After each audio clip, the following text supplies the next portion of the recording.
welcome back to Fables and Fantasy. Thank you so much for joining us tonight for another session. Alrighty. Instagram. Please follow our Instagram and here too. Like, subscribe, share, all the good stuff. Do all the things. All the things. And I believe that is all I have. So we're going to get back to it. And I haven't thought about what I was going to say. So how awesome we are. Last we left off. Last we wabbits. Last we left off. The party was into party. We got in the limos. Yeah. Yes. Oh, that's right. Sorry. Oh my gosh, I just brain farted real hard. Okay. Limo train. Yeah.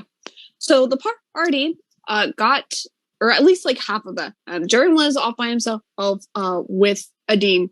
Deathcap and Adine were waiting at the outside of the club, and then Jarren, Atosh, Greg, and Butterfly, along with Bartholomew, all met up together to take Bartholomew's limo back up to the house. Jarren stole a car and was in a bit of a car chase for a while before arriving back at the mansion, where he and Adine met up with Jinx for a brief moment before sending Jinx off to the parked stolen car, and she left. Meanwhile, the rest of the party, Deathcap went to visit Sylvester, summoned a couple of pixies who went to gather some materials before going over to Sylvester to kind of just talk and brainstorm and make ideas for Deathcap's outfit for the wedding. Meanwhile, little pixie named Sage took Deathcap off to one of the bathrooms to clean off the rust and corrosion that is kind of making up Deathcap's form.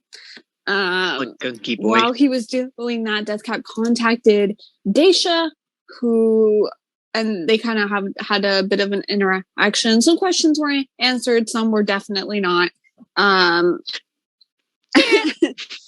And then Dean came in to have a deep conversation with Deathcap, which ended up leading to some part of Dean's backstory that isn't so savory, and leading to Deathcap having a reaction to it. Meanwhile, Jarren and Kirstine met up and they kind of talked for a little bit. Kirstine revealed that she can now fly but doesn't have a lot of control of it, so she and Jarren went out to do some training for it. And Greg got a visit from Bartholomew, who told him that the police showed up with his daughter. Turns out it was Jinx who had come back, was caught by the police, and so so there's an interaction there before everyone went back to sleep. Waking up really early in the morning to get dressed and ready for the wedding that is happening, a royal wedding that is happening today. They got in 3 different cars and is now currently heading there, and that's where we're going to pick up. So you guys, we had 2 different cars or 3 different? 3. Okay. Yep. What were the creeps? Deathcap, Jarren, and Kirstine in a car, Atosh, Greg, and Butterfly in a car, and Bartholomew, one of his servants, and Adine in a car. Okay. And you guys are all riding there. And I should have found those up and ready. Oh no, where'd it go?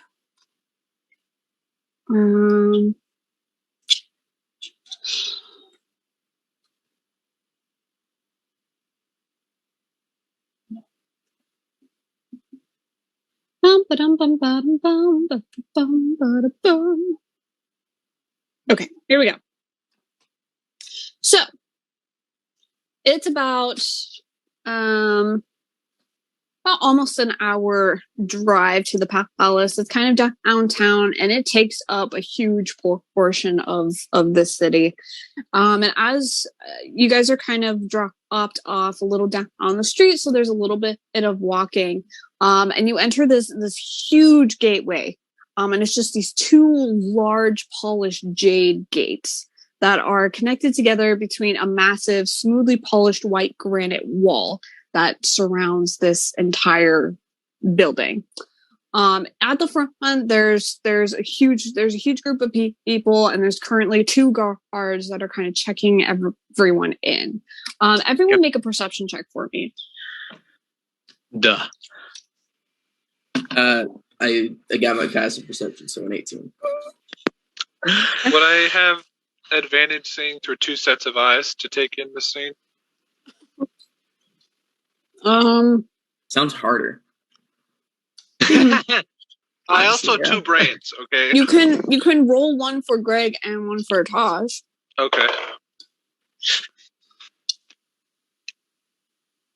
I guess that would technically be advantage, but Yeah.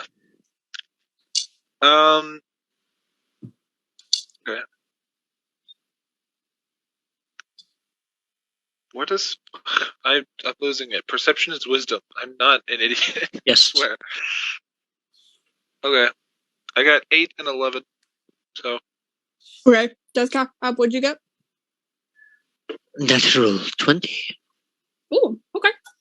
So Jarren and Death Cap,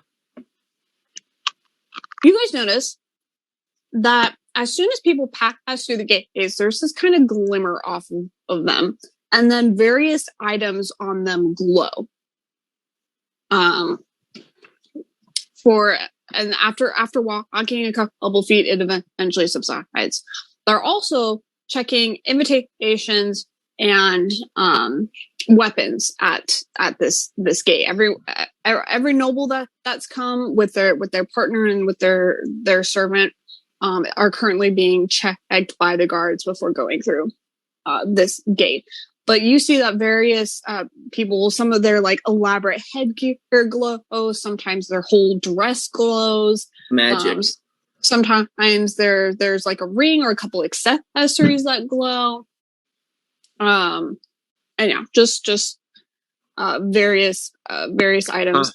At Greg's one head point, glow? no, actually, you haven't arrived at the gate yet, even though. I'm concerned. But yeah, you guys get in line, and they're moving pretty swiftly. Most people know not to even come with weapons to this place, so it's normally just like hand invitation. Okay, you're good. Go in. Yes, I've got Different colors of glow, all the same color? different colors. Different colors. Okay. All right. Just making sure.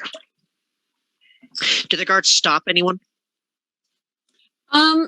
With a natural 20, yeah. At one point, there's this one lady, and one of her necklaces gives like this reddish glow. After passing through the gate, and one of the guards stops her, and she has to take it off. Okay, got it. Wow, the people here Got are it. positively glowing. I'll let the people in the car know. You guys are in your like separate groups right now. Yeah. Getting The people in my line. car. And this is how you're not in the car right now. You're in line watching this. Oh. Okay. Do you guys want to all like get in the same line? Yeah, I think we want to be together, right? Okay. I don't see why not. Okay, awesome. Yeah. We don't have any ulterior motives or anything. Yeah, you guys go ahead and Bartholomew's good line up. cover. Who's in front? Like, which group is going to be in the front, middle, back? I think Bartholomew should be in front. Okay, Bartholomew, Feel take the lead. Yeah, either Bartholomew or Jarren's group should. Greg and Natash would like to be somewhere in the middle. Okay, you'll be in the Yes. middle, and then Jarren, you'll be behind them all. Yeah, Fine. We don't have invitations. I don't think anyone here but Bart does. And you guys, huh? Nothing. Continue. Okay, you guys go ahead, and it only takes a couple of minutes because no one has to have very many things that are confiscated from them. And Bartholomew greets the soldiers, hands the one that's checking this line in particular the invitation, and the guard checks over to make sure that neither Bartholomew or Adine or his their servant has a weapon on them. And then he kind of leans in and gestures back to Greg.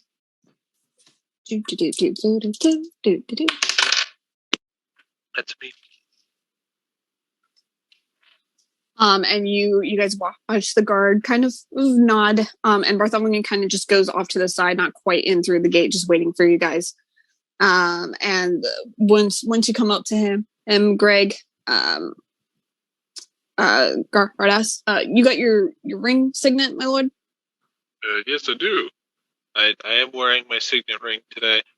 Totally fake one. You should. Is it fake? I believe Greg was nobility when I took control of him. Mm-hmm. So it would be whatever one he has, and then I have a backup one which is fake in my bag of holding. Okay. Is Greg wearing the bag of holding, or is it Tosh wearing the bag of holding? Tosh is wearing. Okay. You watch the guard that asks you, kind of while he's inspecting it, he looks over at another guard and nods to him, and the guard comes up and he's like, "Well, we need to check your bag real quick." Okay. Is that? Can you just take the bag? Is that entirely necessary to look through it? Sure. Or if you want us to hold on to it, we can do that. I think that would be lovely. All right. And he goes ahead, takes it. He goes over to one of the desks, and they go ahead and what's your name, sir? My friends call me Greg. Greg. Okay. They go ahead and they write it down on a name tag sort of thing, and strap it around the handle of the bag, and he hands it to another guard who goes off with it. Lovely. And the guard that's checking the ring just nods and welcome. Please enjoy your time. Thank you. And Jarren, as you come up to him, invitation. I pull out my gun and I show him. At first, he kind of flinches, and all the guards kind of go whoa, what's going on? And then seeing the emblem on it, make a persuasion check.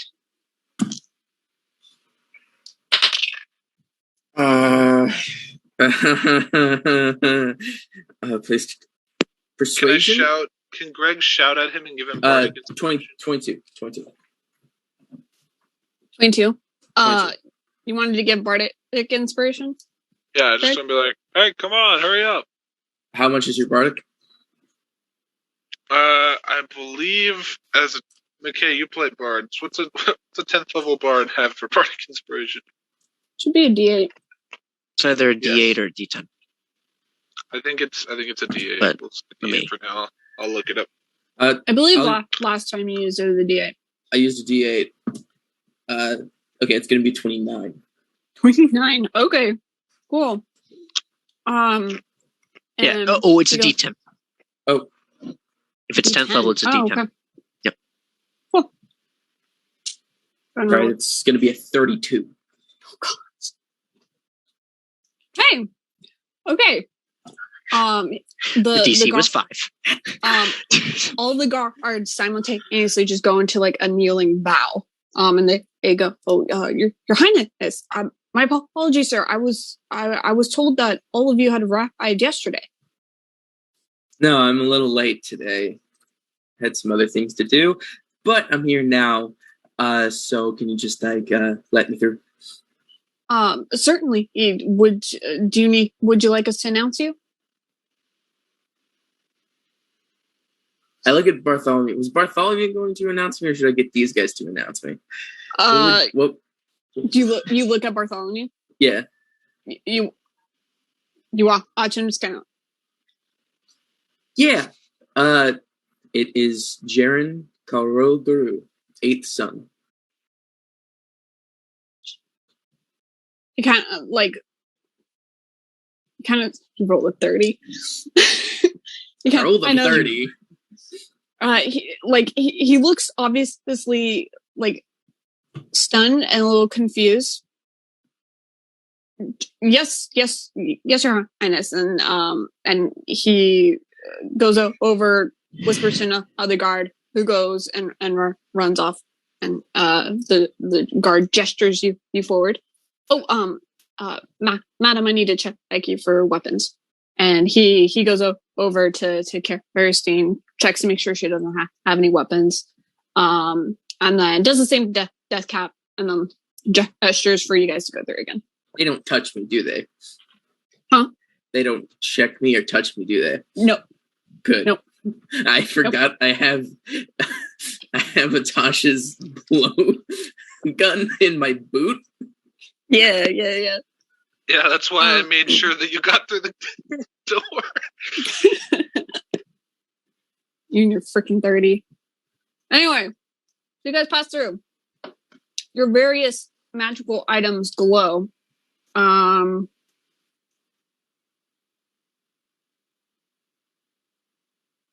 What do you guys have other than weapons that glow?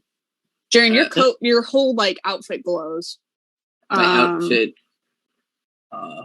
Kirsten's ring is magical, right? Yeah. Yeah. Okay. So her dress and the ring on her hand glows, along with the circlet. Death cap. I would imagine, regardless. I don't know if this is accurate enough, but I would imagine that regardless of whether or not Death Cap had magic items, that they would glow. I feel like, I don't know. But what definitely glows is their cloak, their boots, the armored parts of their body, and their shield, or what looks like a shield. Okay. Jarren, your passive is 18, right? Yeah, and Jarren's tattoo on his neck glows because it's magical. Oh, okay. Okay. And their arm. You guys watch that Kerstein's going to quickly put her veil up, and very briefly after she enters through the gate, the disguise drops and she looks human again before she pulls the veil completely over. Atasha's wearing a couple magic items, if that's important. Yeah, it's just they just all glow. I just want to make sure that no one was hiding magical weapons, otherwise those would stick out. But I don't think any of you are. So my sword and my gun, but that's it. Right, but they let you through with that. I hope nobody finds it strange that Atasha's wearing 4 magical items and Greg isn't wearing a single one. Oh yeah, Greg's not. Well, bodyguard has to be strong and protected in order to protect the noble. Yes. He's a slave. Yeah, that's it. Yeah, but slaves are used as bodyguards all the time. Yep. Okay. Yep. So you guys enter through, and as from the gates there are these large marble columns that support a huge pavilion that kind of stretches out 20 by 50 feet from the gate. And each column has gold accented rims at the base, and up at the head is a solid gold accented, with geometric shapes and swirls all along it. And Jarren, as you're coming through this pavilion, this huge voice just booms out, and entering Prince Jarren Garu. And everyone kind of turns. I have my hand around. And everyone kind of like turns. I have my hand around Kirsten's waist, and I'm just walking in. Okay. Next to me. Yeah, I am. Yeah, I do. I do what Jarren requests of me. Okay. Cool. There we go. And everyone kind of turns to you, and you guys keep walking. And what stretches out before you is a massive courtyard. It's several like kilometers wide and length. But it is all encased by the palace walls. There's more columns of these jade, more columns made of jade, also accented with gold. And they mark the start of the palace's inner architecture, where the roof kind of peeks out over it and past the red and gray stone and wood of the walls. So there's kind of like an outside hallway that encircles this whole courtyard. And on each side are like these cute little springs, kind of. They're very like aesthetic wise, they're kind of like Japanese gardens that just kind of like dip down into this pit, so you can like go over to the edge and just kind of look down in it. At each of the center are these cherry blossom trees that are currently just in full bloom. And they're almost, both of them look almost nearly identical. And behind the tree of each one are like these two streams of water that are shooting up and is sort of forming like an X behind it, and spouting from them are the mouths of these two jade dragons heads. This is the most pretentious thing I've ever seen. The courtyard is just filled with nobles, and all of them in elaborate, dazzling, eye-catching clothing. Not as good as mine, though, right? No, probably. I mean, it depends on taste, but you probably wouldn't think so. Just these long robes that stretch out in trails, headpieces that reach well past the like actual heads of many of them. Among them are servants. They're dressed in like these plain tannish dresses, or for the women, and then the men are wearing how do we describe them saying? Sort of like traditional, or like Korean and styled, where the top part kind of goes down to the knee, and then the pants are billowing out. Again, just a plain like tannish brown color. And many of them are human. Some of them are half elf. And then there's just a couple of like actual servants that are dressed more formally, and sort of like the tight knitted like Chinese garment. And they're all serving platters of various pastries and drinks. And all this just kind of makes all the nobles makes them seem more pretentious. Past this huge band of people is a curved, almost weaving type marble stairway. If you guys have ever seen like a paddy field or like a Chinese rice field from like up top, that's kind of what this looks like. The steps. Yeah, the steps leading up to the palace front doors. The Asian steps where they plant the rice fields. Yeah, yep.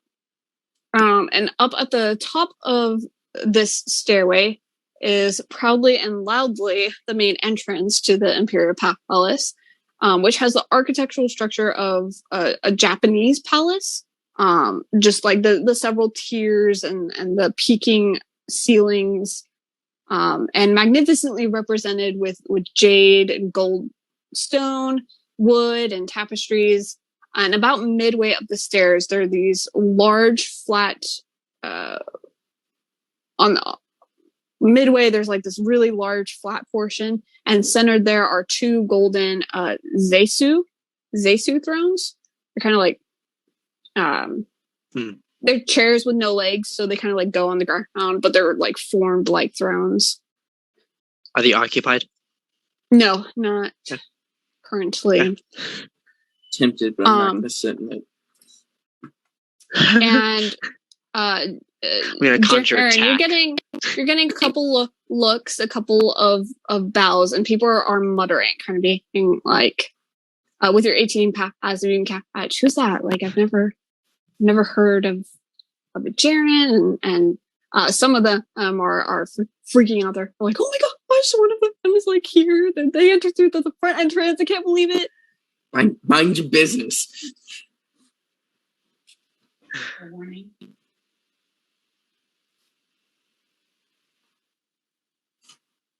Don't spend a match level spell on that. I'm annoyed that Jarren is simultaneously both popular and ignored. Mm-hmm. And I'm Nobody cares about you. Sorry, what? I was just expressing my annoyance that people care about Jarren and not Greg. Greg was expressing his annoyance. Pretty great. I don't care.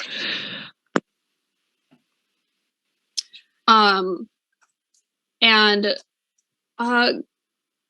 if you're curious, go ahead and make an insight check. Oh, God. Anybody or just Jarren? All of you. Is this for everyone or just Jarren? All of you. Hot 10. 10? Okay. Absolutely. Insight is my specialty. And perceptive, not insightful. 28. 28. All right. Okay. I got a 30. 30? I gave myself bardic inspiration. Okay. And Death Cat, what'd you get? 28. 28. Okay. Death Cap and Atosh, you guys can. There's just this air of skepticism. Like, you kind of expected everyone to come up and be like, oh my gosh, like this is one of the royalty, right? But yeah, because he's a prince. Have never heard this name before, and it's everyone's suspicious. They think there's an imposter. But yeah, there's just this like huge air of skepticism and being like, we don't know this person. Well, obviously they were led through the gate, so there's something there, right? So everyone's just kind of watching, and no one's really approaching. Do I sense any outright hostility from any particular groups or people? With a pretty hot. Same question. Hostility. Or at least aggression to the point where they would try and start something. Not quite that. There's obviously some people who respect the royalty here more than others. There's obviously some like disdain. Some people kind of like looking down and being like, "Oh, royalty only like thinks they're better than us," right? But there's actually not really that many people here. Most people here are, as per tradition and as per the culture, they're very respectful and look up to the royalty. But you don't think that anyone would like come up and try to start something with one of them. And how is Jarren holding up? Jarren, how are you holding up? Jarren has his arm next to Kara's theme, but he's doing his tap thing. Yeah. So nervous, definitely. He's very nervous. He's trying to hide it as best he can. I can't roll deception. I'd have to roll a nat 20 to beat a 30. So there's no point. I'm going to stick within 3 feet of Jarren at all times. Yeah. Okay. I wanna keep a mental note of as many of the top, like, most disdainful, most arrogant, most like snobbish individuals towards Jarrens. Oh, we haven't met Yeah, the just siblings haughty yet. individuals. Okay. Yeah, just so I can keep a mental note of, like, if someone comes up to talk to Jarren, I know that from the get-go they don't like him. Okay. And you guys do notice too that everyone's kind of like gathering at the front. No one's like super mingling at the moment. Clear, Tosh, Deathcap, you guys can tell that they're like waiting for something to happen, so they don't want to like quite intermingle yet before like that thing happens. Is there anything in particular that you guys would like to do? Is this an open ceiling concept, or is this just a... Yeah, like, this courtyard is huge, and there's, other than the pavilion, there's no, like, roof over anything. Is there... Fly away from me, too. Is there any, suitable...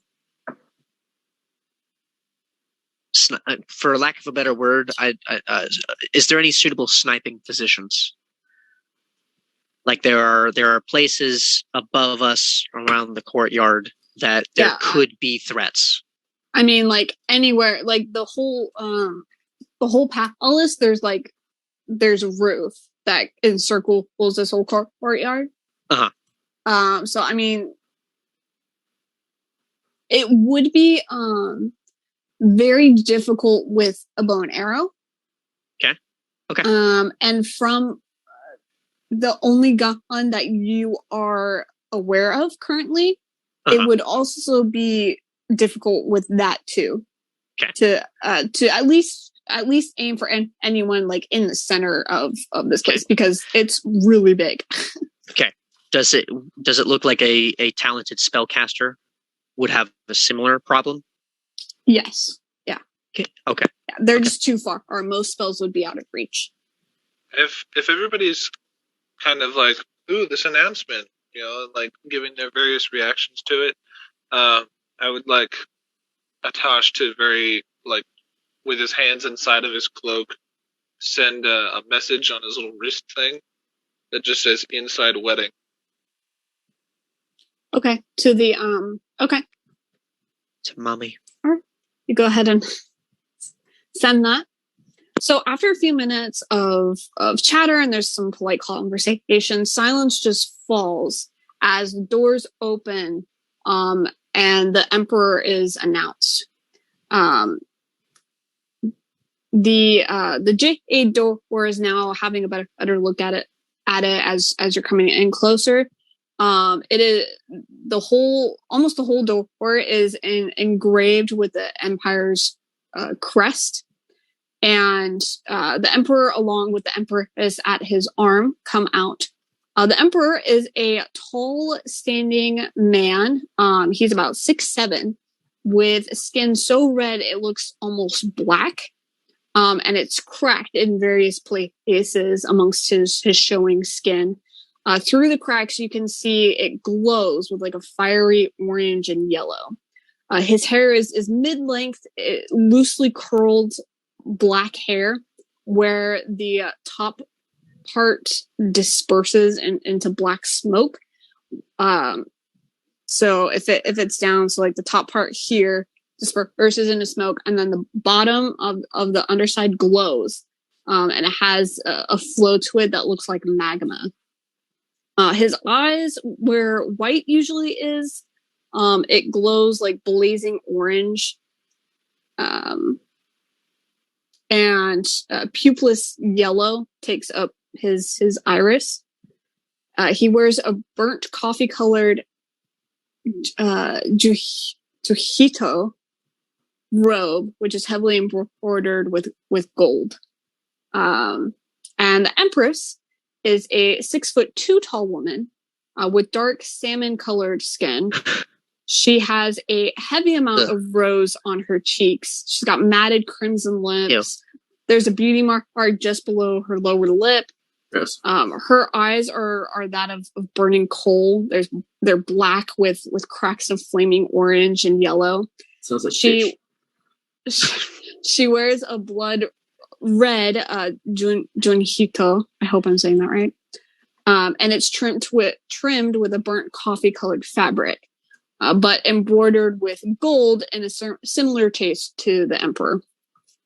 Her black hair is pulled up in an elaborate hairpiece. That is just this huge thing at the back of her head. And all of that is in gold, and there's various like drapery to it as well. And her hair is all like pulled up and twirled and arcing here and there. It's a beautiful, organized chaos. The outer parts of her ears are also covered in gold at the ends, and they go past her. They dangle past her chest. And they're decorated with an assortment of beads and jewels and knots.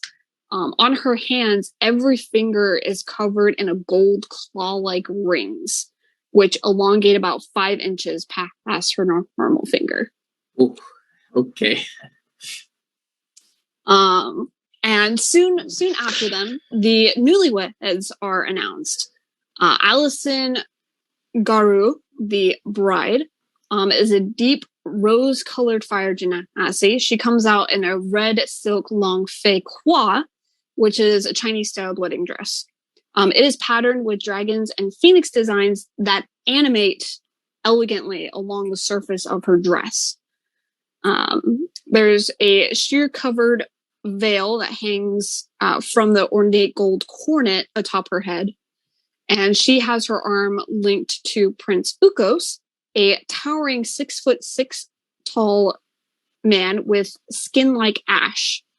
It is black and flaky looking, eyes that match his father, and flaming white hair that turns blue at the ends, and it's kind of pulled out in a low hanging ponytail.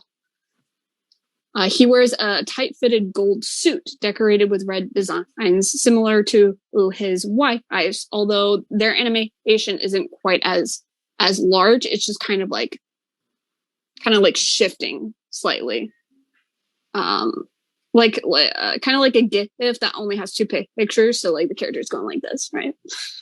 Oh, it's not as good as mine. And yeah.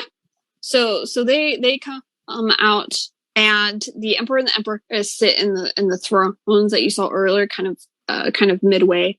And Ukos comes over with Alison, and they talk for a bit, and then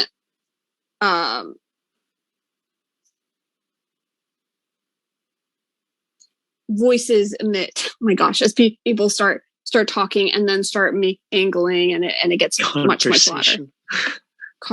Yeah. Yes, that's a gap. Is me and Greg's insight still carrying over? No. Okay. Are all the royals like together? Like, is there like a table they're sitting at, or are they like? Make a perception check. 26. 26. You notice that there are a good handful of them that have now like kind of gone up to the emperor and Ukos and his new wife. They've kind of gathered together, but you do notice that some of them are missing. But you don't see them currently. I think I look at Death Gaff and I look at Greg, and I start walking towards them. Walking towards them. Okay. You go ahead and walk towards them. Bartholomew kind of steps down in front of you. What's your plan? I'm going to say hello and give them congratulations for their new being wedded. I don't know if they're going to allow you anywhere near them, though. Aaron, are we doing it already? I mean, the wedding just started. No, they're already married. This is the reception. Oh. The reception just started. Are you going to put a close to this right now? Why don't you just All right. mingle a bit? So, all right. Everyone kind of seems skeptical anyway, so you might as well get it over with.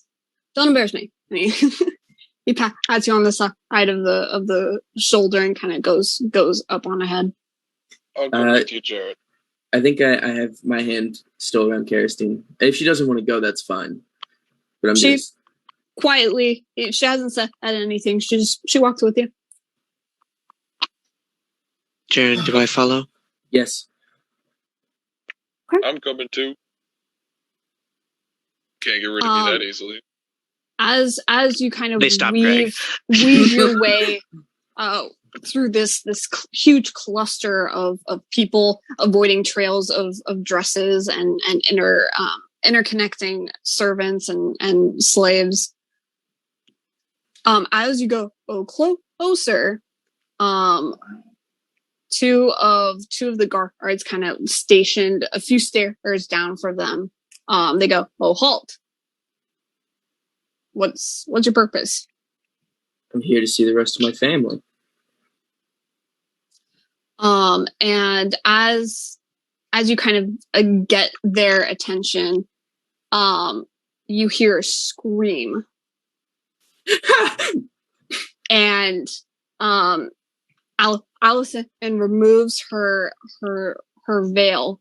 And you guys, she has a very delicate looking face. It's kind of a little longer. She's got eyes that are like ash gray, and they just are very bright and automatically like that's the first thing you see when you see her face. And she is fuming with rage as she looks at you. What the hell are you doing here? Alison, looking lovely as always. It's good to see you. Shut the fuck up. It's very aggressive. This man is a traitor and a killer. Arrest him. I wouldn't. And you watch the guards kind of like looking at each other. I think I show the symbol of my gun and say, "I am Jarren Guru, and I have as right to be here as anyone." This is the man who killed my father. He is a criminal. Arrest him, I say. And the Empress kind of nods and waves her hand, and the guards start to come in. You can hear some people in the back. Some people in the back go, "Oh, yeah, how dare you suggest the great emperor has a bastard?" And someone else goes, "Yes, we all know how much effort he gives. He never strayed from the pure bloodline." And I think I turn around and say, "I'm the son of the emperor and Zamir Calderon. I want my presence to be known." Bullshit. And Alison and directs the guards to closer in, and kind of off to the side. You can hear a very calm, mostly monotone voice kind of speak up. "You can't cast aside someone who's claiming to be of royal blood. It's either true or treason."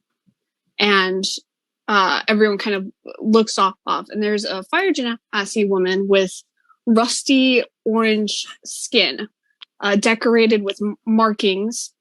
Her hair is black on top, and then with a glowing gradient of orange, yellow, and red underneath.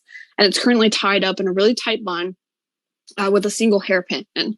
She wears a single sleeve, tight white mermaid dress. On the other shoulder, on the bare shoulder, lies the head of a golden dragon, creating its kind of own sleeve of gold, which twists and twirls all the way down to her wrist.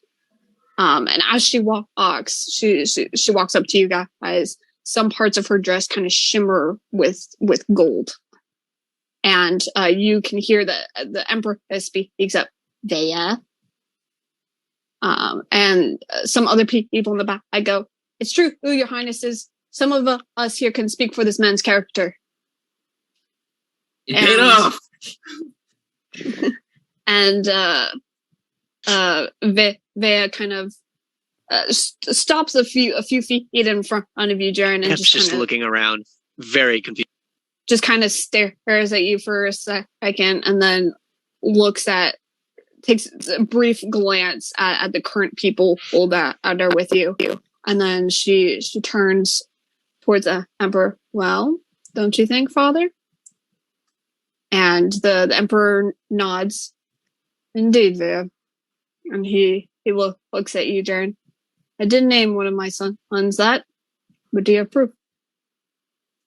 I think, how far away am I from him? You're good, 50 feet. Oh, 50 feet? I can't throw my gun that far. Jarren, did you bring a birth certificate? Don't have one. How far is Vea from me? She's a good, she's about 10 feet or so from you. Can I toss my pistol to her? That set her on fire. Not if she's royal blood. She takes it, rolls it around. It does have the symbol. How would you give it to one of the guards and see what happens to them when they hold it? I wouldn't recommend it. It set me on fire.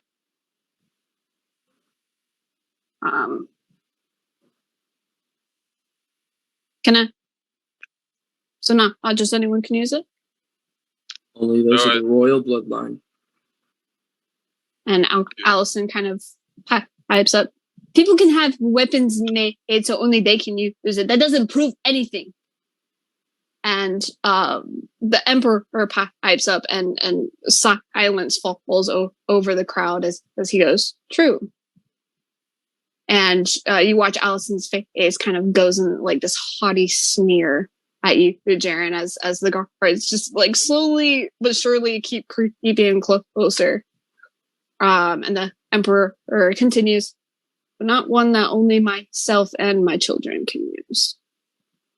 And he slowly puts his hand out. Bring it here, child. And Vea looks at you, Jarren, and then descends up the stairs. No, ascends up the stairs and holds it out to him. And the Emperor this whole time just kind of keeps a very intense gaze on you. Just holding out his hand, not even looking at Vea, up until he takes a moment to kind of examine it. And he motions for you to come up. I start walking. Okay. Go with him. You are stopped, Greg, as two of the guards kind of come up and put their spears together to prevent you from walking up. There's two other guards that have come up, and they're keeping a close eye on you as you come up. I'll stand close to Kerstein. I do the thing where I point my two fingers in my eyes and I point them at the guards that have stopped me. They just stone face, just look at you. Death Cap will move closer to Kerstein. Okay. Make sure to defend her.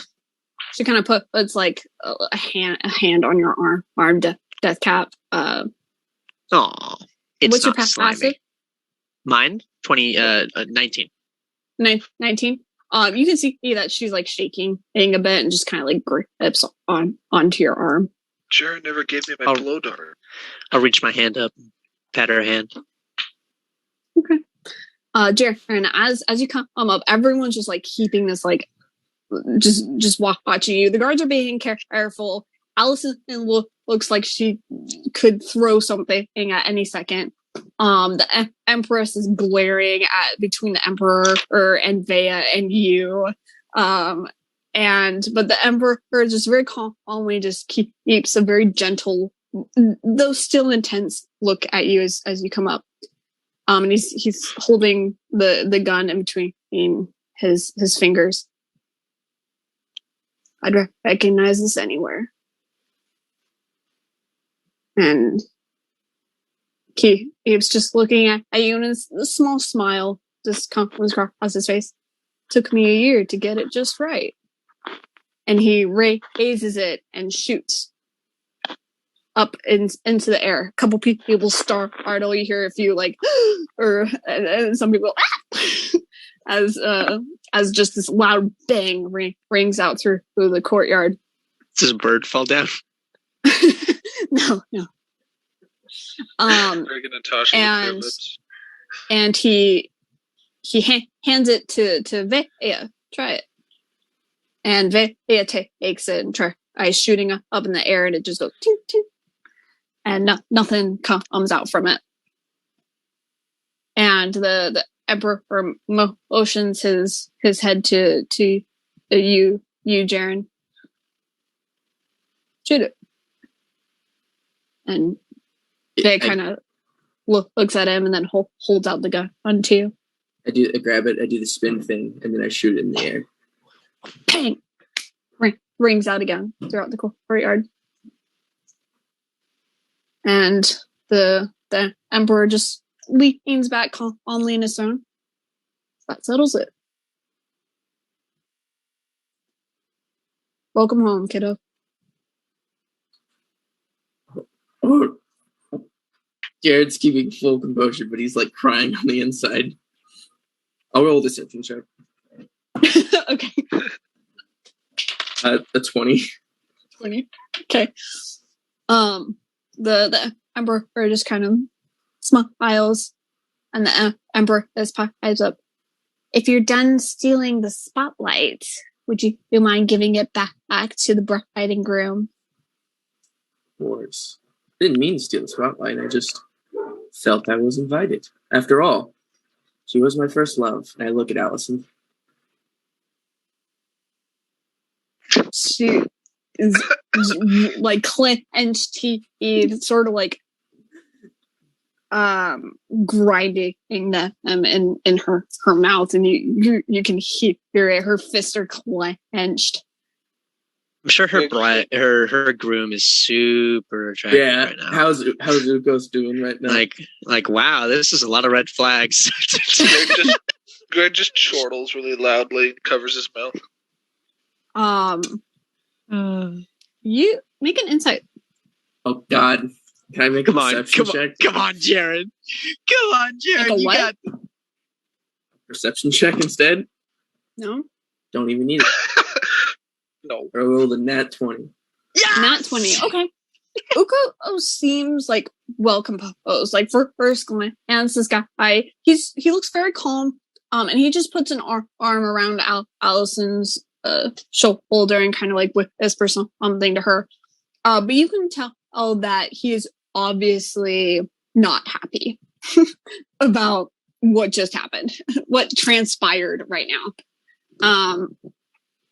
And he seems to be like trying to like calculate something, trying to be like, how can I turn this right? But and he's like glancing between his mother as he's trying to console his new wife. And go ahead. I just kind of smile. Okay. As you smile at him, Ugo's nods his head. Then, half brother, go enjoy yourself. Of course. And congratulations. You two are perfect for each other. And I walk away. All right. You so go sweet, ahead and so touching. So sweet, so touching. descend back down the stairs. Awesome. And Greg, you go with him, right? Yeah. Okay. I do. As you guys walk back down, conversation ensues once again, and Greg and Jarren, you both have like a huge group of people just like come up and like encircle you both, but kind of like separate you as well. Like some people are obviously trying to talk to Jarren, and some people are obviously trying to talk to Greg. Attention, let's go. Greg, for you, there is a large, muscular amethyst male dragonborn. That is tailed by a bruised-looking human female. She wears a simple tan dress. Her long black hair is hanging low over her face. And the man speaks to you. How refreshing to see a new face. And who might you be? My friends call me Greg. I'm going to hold out my arm for a handshake. Greg. And he takes a big, strong handshake. This guy is about twice your size in build. You'll have to just excuse that I'm shaking taller. with my left, as I am currently missing my right. Yes, I did notice that. That must be very hagglesome, but I do see that you have a few extra hands, yes? Yes, he comes in handy, this one. I'm sure. Well, my name is Norix is Metropolis.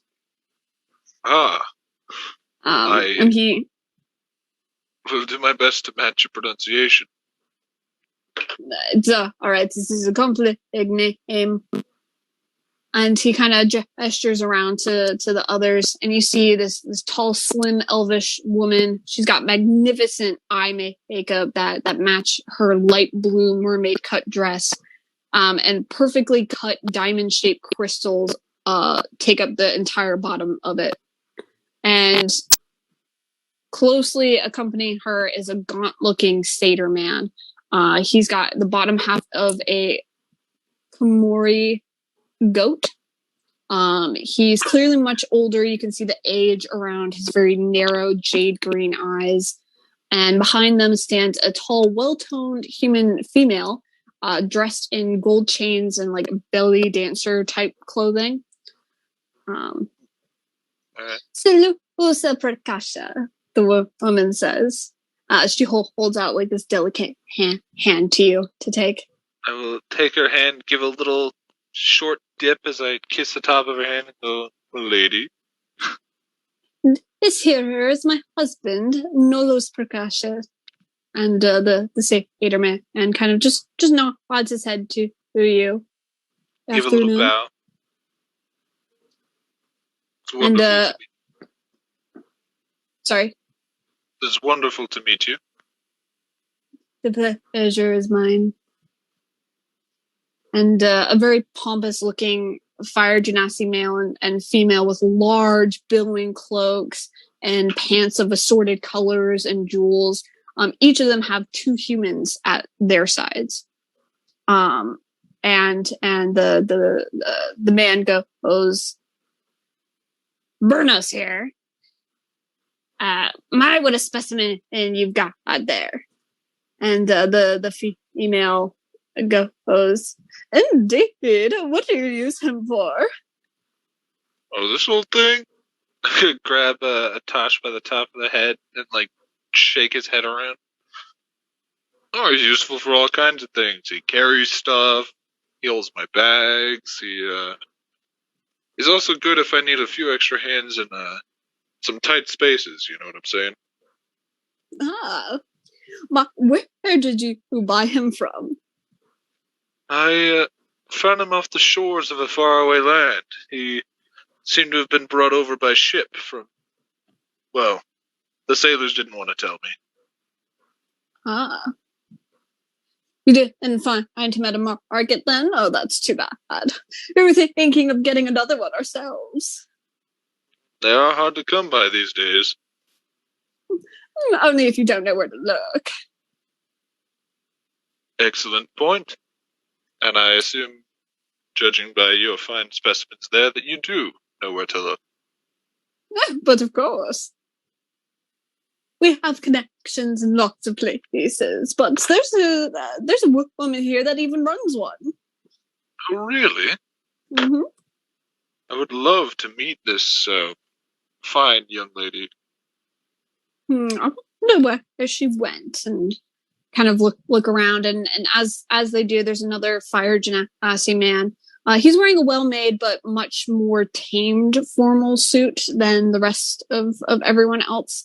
And there's two beautiful half-elven women that stand behind him. And he just hands in his pockets, just kind of nods to you, Greg. Evening. Give him a nod. Afternoon.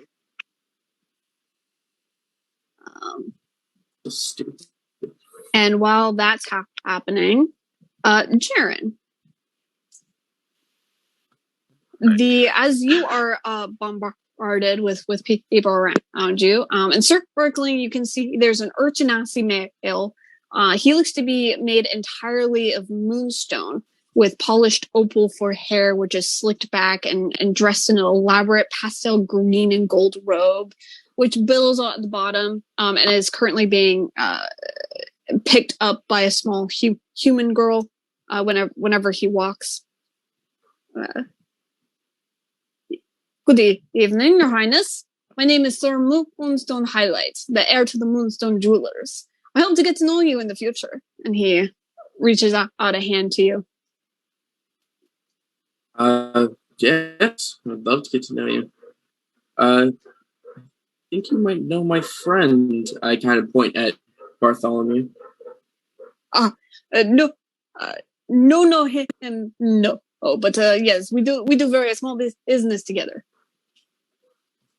He is your friend. Yes, we've been friends for many years. Oh, my, what a lucky lad you are. And a very, very prestigious-looking white dragonborn woman comes up beside him. She's got several horns that make up a type of crown on her head.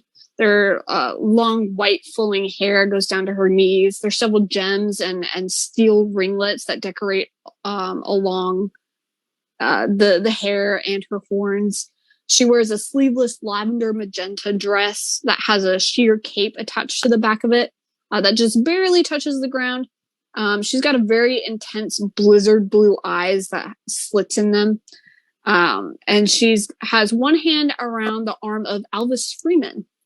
And on the other is clutching onto a gold chain, which is attached to the neck of a teenage human boy,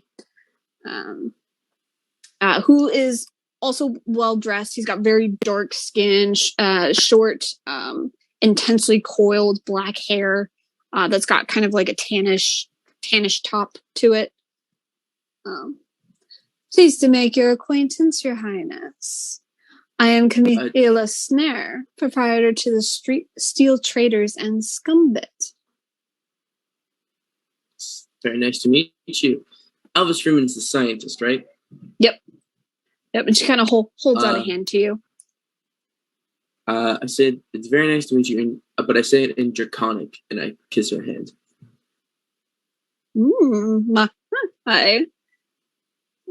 I am deeply honored, Your Highness. And she replies back to you in Draconic. And Alvis Freeman kind of gives you a bow of his head, and also in Draconic goes, Your Highness. It's good to see you again, Doctor. Indeed. And Camilla goes, I heard an interesting specimen came to visit Alvis here yesterday. Is it the one with you? Yes, my very good friend Deathcap. And she got Deathcap. You're currently with him, right? I'm with Karastine, unless it was stated otherwise. Because you only asked Greg if he was following. Jarren, yeah, sorry. If you wanted to follow Jarren back, that's okay. Or if you want to stay with Karastine, that's all right too. Karastine, do you need my accompaniment? I don't need to keep you here. Would you like to stay close to Jarren? He looks like nervous. He's visiting. Jarren is doing his tap thing. I'm gonna escort Karastine away, because otherwise she's standing on the outside edge, closest to the royal family. Yeah. So it's kind of awkward. I'll escort her away with Jarren. Okay, yeah. Yeah. Jarren Camille kind of tries looking around. Where is he? He's here he is. Did you go back Greetings. to Jarren? You went back to Jarren? Okay. Kerosene kind of like went off if you're gonna go back with Jarren. She does not want to enter that. And Deathcap behind his cloak. You guys see, I'm going to use a use of it. From his cloak, if someone's paying attention, they see a Mysnoid kind of skitter down his leg and then follow Kerosene. The Mysnoid does? Yes. Okay, awesome. And you go back. I don't want her alone with people knowing that she's close to Jarren. Yeah. Okay. Cool. And as other two Mysnoids are hanging onto my person beneath my cloak. Okay, that's fine. And as you say, hey, that Jarren, Camilla looks at you, Deathcap. My, an interesting specimen indeed. Greetings. And who may aid you? Deathcap is sure. I look at her and I say, well, he is a proud servant of Dacia, so it doesn't really matter. Dacia. You came from the Ice Islands then? Yes, we did. Interesting. I hear not many people tend to go out as much as they'd like to go in. It is quite beautiful there. No. I do not blame anyone who doesn't wish to leave. I would take a visit myself, but it is a long journey, and I've heard it is far too dangerous. The journey itself may be dangerous, yes, but the reward is quite worth it. I like this one. And I am very interested to meet your maker. Is he perchance a permanent servant of yours, Your Highness? He's not my servant, he is my friend. I see. Very well then. We all like getting attached to our toys. And she looks over at Alvis, who's just kind of just standing there, and kind of from behind you, you hear Your Highness. Turn around. You turn and there's a very lean, lizard-folkish woman with the features of an Australian gecko. Who greets you. She wears very traditional, ritualistic monk attire. There's like a golden sand and red brick colored robes with metallic brass designs. There's one sleeve that comes across the chest and goes all the way down past her hand, so you can't see it. And then there's large brass beads strewn in a long necklace. She's got one long earring on the right side, on her right ear, which is also made of brass, and it's got a long feather that comes down past the neck on one ear. I already said that. And she gives you a very deep bow, almost goes all the way down to her knees. Sister Tarkish of Rahul's temple. I come in place of the primary sister, Sister Ratafala. I am her second. It's very nice to meet you. She stands back up. I simply only wanted to give you my greetings. You said Sister Ratalish? Ratia. Sorry, Ratia. Can I roll like a history check on what this order is or something? Sorry, history check. Like of what? Like what these monks are? Yeah, go ahead. What that count? Cleric of Rahul, she said. She is the sister of Rahul's temple. The secondary sister. I got 13. A 13? There are like people who take care of the temple, and they're kind of like guiders, almost like priests. But they remain inside of Rahul's temple for the most part. Didn't Vea just like be chosen by the temple? From what you heard, Vea finished the trials inside the temple. And sorry, I forgot to mention all those markings that you saw on her, those were all new, and you could immediately see that because they took up her entire person from what you could see. I think I turned around. What was this woman's name again, real quick? She is Sister Tarhusk. Sister, I'd actually really like to talk to you. Yes, Your Highness. I've been getting visions recently. Visions, oh my. Well, I would most certainly love to talk to you about the. Sorry to interrupt, sister. And she kind of looks over to another man that's kind of come in. Perhaps we shall talk later, Your Highness. Yes, please. Come by at the temple anytime. You may ask for me. And she kind of nods her head. And the man who had come in just now, he's an elvish man, very sharp features. He's accompanied by a very small, adorable woman with long feathered ears and wings and taloned feet. Go ahead and make a history or perception. 23. History. 23. Nice. You recognize this man's voice to be the one that spoke up in favor of you earlier. I give him a firm handshake. He takes it. Your Highness, Lord of Velvano Trichy at your service. Mr. Trichy, it's very nice to meet you. Lord Trichy, yes.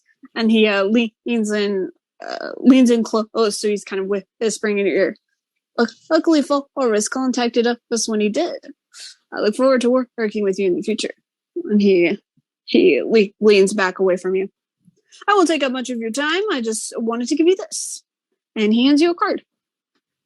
What's the card say? It is his name and a contact number. If you seek further support from me, make sure to stay in contact. Of course, thank you. And he nods, and as he is walking away, the woman just waves you. And they go ahead and exit the circle. And by this time, the sister Tarhusk has left as well. Yes, Deathcap?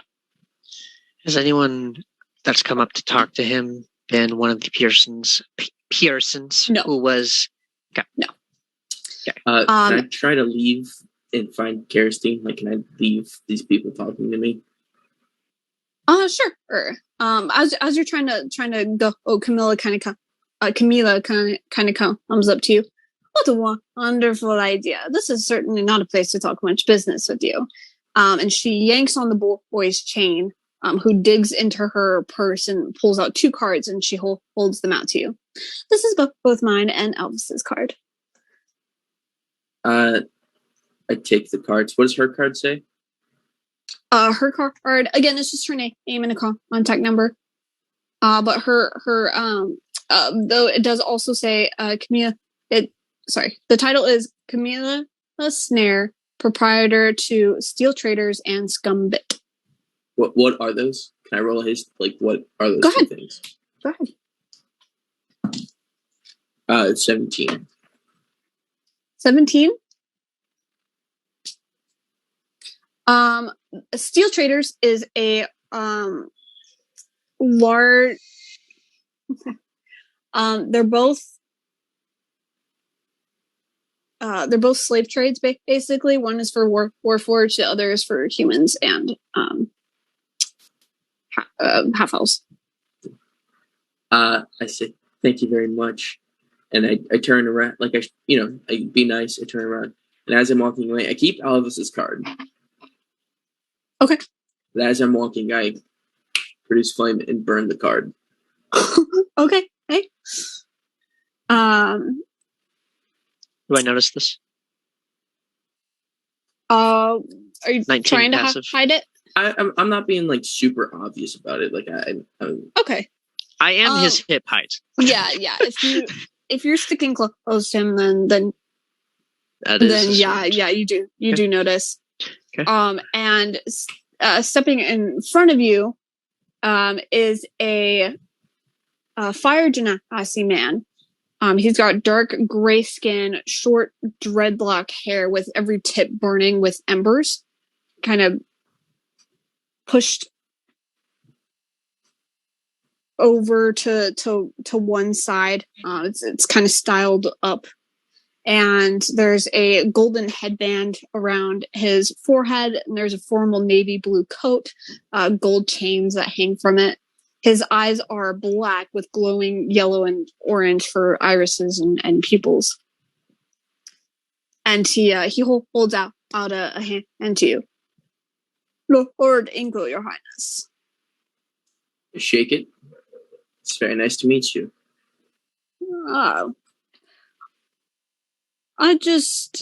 He kind of puts his hand back in his pockets and kind of leans, looks up at you, up and down. Just wanted to see the face Drakewiz was so adamant about. He's a good man and he understands my character. That's an interesting way to put things. Well, I just hope you're more than a face. Oh, I am. And I'm full looking past him for Karastine. Okay. That guy, he's much more like nothing hostile from him. But one of the downlookers. Yes, yeah, definitely one of the downlookers. Though not at royalty in general. More of just Jarren. Just Jarren. Yeah. Can I roll a check to see if he was ever at the club? Go ahead. What should I roll? Just a D20? Roll history. It's only a 16. 16. Okay. Having to take a look at him for a moment. You then recognize him as he is the owner of the company Balance. They supply most like general stores, just with like rations and various adventure gear and just like the typical stuff you find at like a general goods store and stuff, right? Right, or like a gas station sort kind of thing. Gotcha. And he's they're also in charge, or they're mainly a tobacco and alcohol company, and they are in charge of major drug deals and close partners with Fulrus, who is Drakewiz. I think you caught on to that. Yes. But yeah. I think I'm looking at him. I pull out a cigarette and say, "Cheers," and then I light it and walk away. Okay. Awesome. People are not being very. They're still trying to like cram in front of you and talk to you. As you're trying to like get away from all of them, you feel like yanked off to the side. And you come face to face with Alison, who turns to everyone, "Vivas!" And the people scurry away. And I do not leave. And she turns to you sharply and just shoves you. "Get out!" Out of here? I swear by all gods, Jarren, get out of my wedding. Listen, I'm not really here for your wedding. Congratulations, by the way. But I'm here so I could spend some time with my family. Like, I believe that. But do you hope my now husband will join my father? Because even if he does, there's no way in hell I'd come back to you. I already found someone new. Did you know? Listen, I did.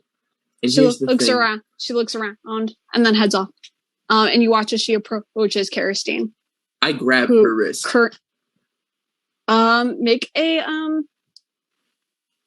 Make an athletics check.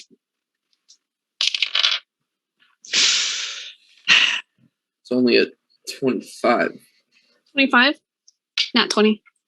Oh, son of a bitch! She pulls away from you. Fuck! And reaches so out to well, she more just like dodges your grip. She kind of figures you'd come, and she just swings her arms off to the side. And she goes over and grabs Karastine and yanks on her arm. You and Carrot like startled. Your ladyship, and she goes to bow, but Alison yanks on her again and take my advice and leave him before he makes you miserable.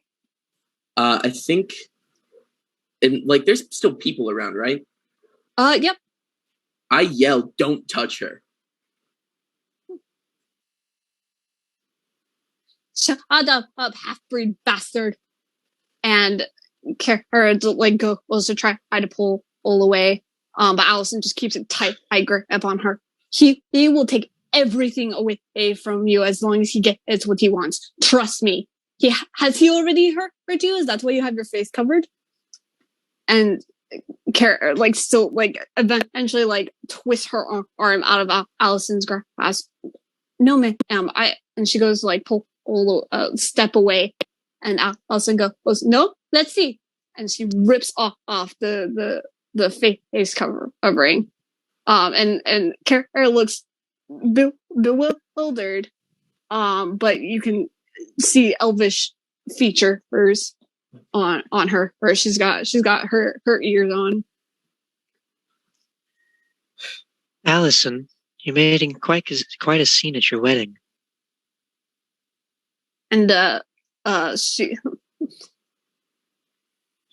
how dare you speak to me? You know your place, peasant. I stand in front of her, but I say, "He is you show him respect." How about you show me respect? This is my wedding. Yes, but you're complaining that Jarren is ruining it, but you're throwing all the fuss. I don't give you permission. Greg would like to speak up quite loudly because she is really making a scene. I doubt I would have not noticed. Yeah. Still among the people, unless they ran away or something. But most of them have like drifted away from like this current chaos. And Greg's like, "Oh, my friends, it looks like there's some entertainment for tonight's evening over here. Let's go take a look." And I'll approach the area. And you can hear, or Alison goes to speak to Karastine again, but off to the side again. My, Uko's standards truly have fallen. And Alison kind of startles and looks off, and there stands Vea, and Alison go, "Vea!" And Vea walks up, and she's currently glaring at Alison, and goes right up to her. "Your Highness." And Alison kind of like looks confused. Her gaze drifts back off to Karastine, then back to Vea. And Vea kind of leans down. She's much taller than Alison. She kind of leans down to her. "Do not forget, you are still a peasant in my presence. Now, be the good little doll you're supposed to be, and stand quietly next to my brother, and bring no further embarrassment to my family." And she rips Kara's veil from her grasp. "And I hope you're not stupid enough to need a reminder of your station before your departure."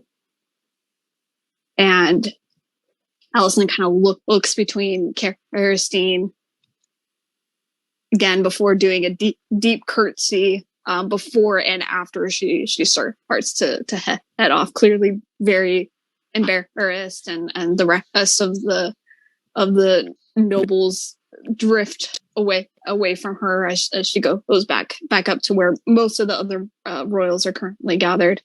Go to Kerstin, make sure. Are you okay? I'm so sorry. Yeah.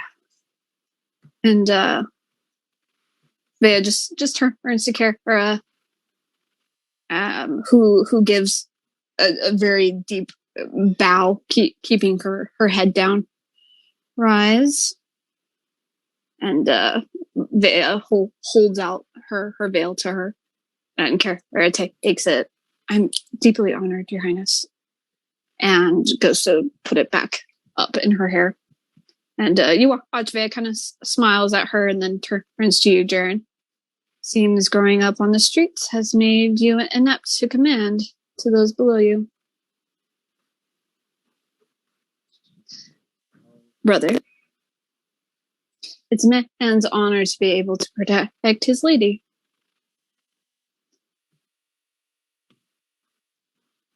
Preach. No mind. Jarren's a little embarrassed.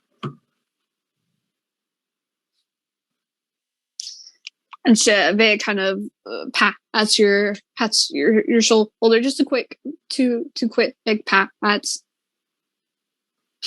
Well, this is no place to talk casually. I wish to discuss with you something at a later date. Please, I'd love to talk. I have a lot of questions. I heard that you're staying at Bartholomew's estate, yes? Yes. Good. Then I will see you sometime this week. Thank you. Please. And she kind of nods, looks back at Kara, who goes for a bow again, and then just very swiftly, elegantly walks away. People make way for her again. And they kind of close around her, so she gets lost in the crowd eventually. So much work. Come over and clap Jarren on the shoulder. Wow! So far tonight's pretty lively.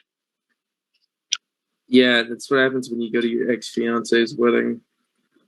I didn't expect it to turn out any other way, really.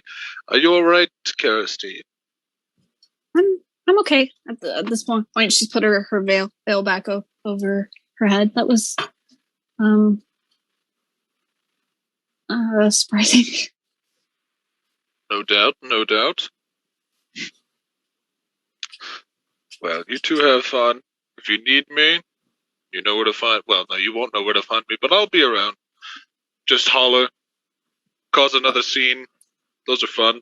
Oh, that's probably going to happen at least a couple more times tonight. Oh, wonderful. I'll Cap keep guess an ear is out. 6. 6 is a good number. I'm going to go make actual connections in the city, and instead of burning bridges, I would like to go and build some, so I will be back. I already built 4 connections. So Good for you. I pat him on the head and tussle his hair and walk away. Greg, after a few minutes, the fire genasi female that you're talking about slaves earlier with, Yes. she comes over arm linked with Camilla Snare, and Camilla is which one? slave trade lady. She was the white dragonborn. The white dragonborn, and She had blue eyes. I have not met her yet. Blizzard blue. No, not yet.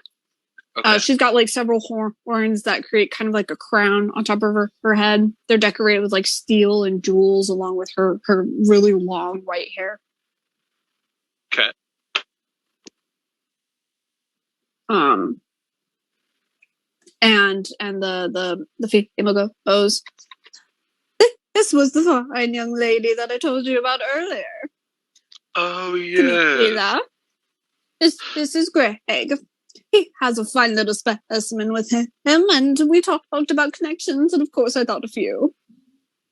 And Camila goes for another dainty handshake to you.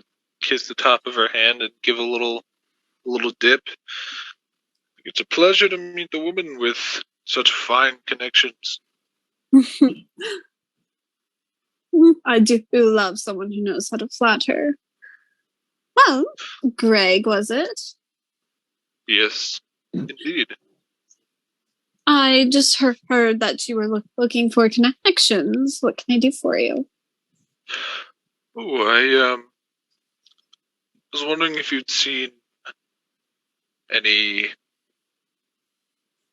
sales areas or anything like our specimen here. Well, any product that's worthless eventually goes on sale. That's true. Or at least not worth as much. But what are you looking for exactly? Just the places to go to find the products I need. Well, let's see. One sec, I gotta pull up the maps. It's okay. Let me think. Well, there is a very good one up in well, actually, sorry, let me think. There's one here in the Ember Empire, but there's also a really big one in the Patram province. And the one in Patram is currently my favorite. And it is located in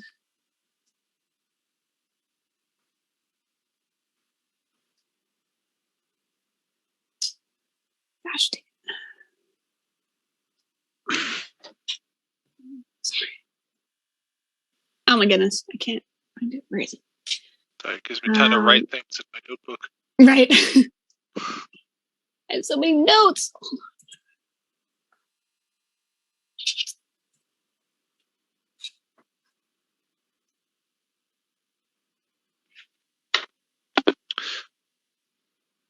So many notes. Yeah. I should probably like separate my stuff, but I don't. Here we go. Categorize. San Parato. Sam Parato? San Parato. San Parato. Which I believe you guys have. No, you passed it on your way here. Wait, maybe you went in? I don't think you did. Never mind. Yeah, you guys passed. It's a very large city in the Patram province, and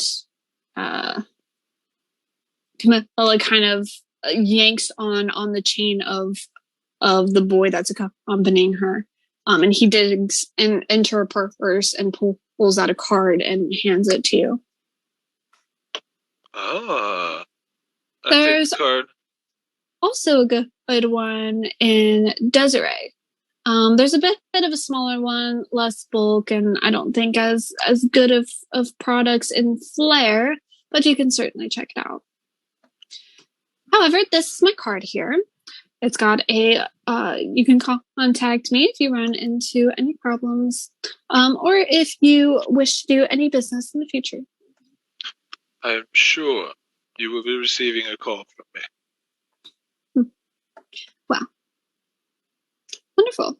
Well, I didn't come here to talk too much business, so if you will excuse me. It's true, it is a party. Please enjoy yourself. And she kind of gives a nod to both of you and goes back over. Tuck the card into my pocket. Okay.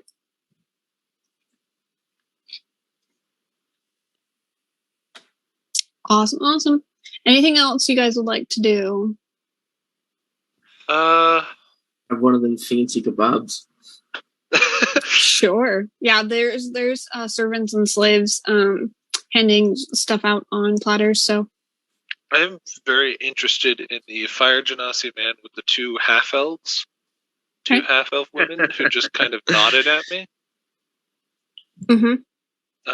You want to try to find them again? I do. Go ahead and roll perception. All right. Okay. I can't keep my eyes peeled. Okay, go. I got a... That's wisdom, so... 18. 18. Okay. It does take quite a while, just because there's a lot of people here and lots Gotta of shake like, a lot of hands. Yeah.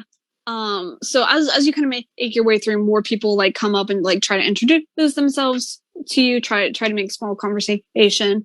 Eventually, after a good like probably 45 minutes of looking, you do find this man, and again, the two half elves are sticking by his side again. He's got a champagne glass in one hand, and he's talking with about three other nobles that are accompanied with their partners. Not a ton of people have brought humans with them, but like at least more than you've like seen so far. Right. And what's the general state of most of the humans? Are most of them the kind of collared and chained and beat up type, or are most of them just kind of there? Most of them look disheveled in some way. There are quite a few that have been like dressed up, not as well, but certainly like in much more like formal, well-made clothing. But that's just more of like, actually make a.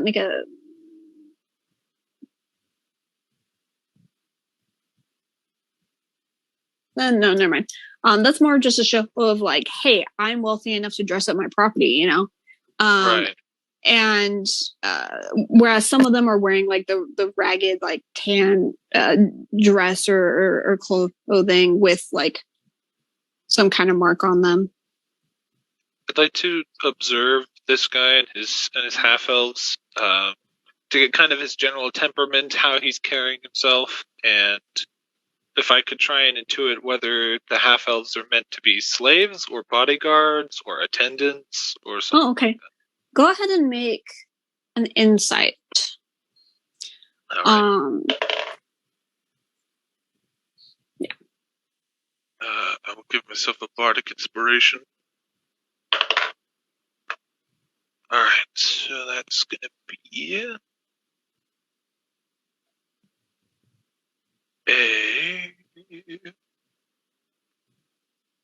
27.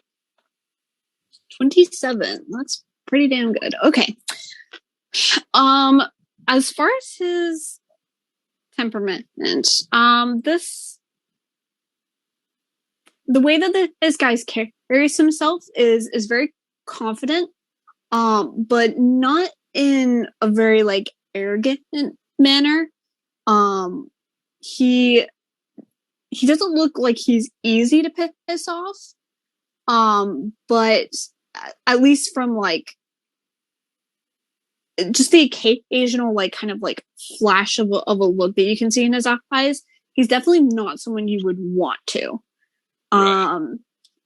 And he'll make sure that you know that once you do. As far as the woman beside him, there is a sense of like security about them.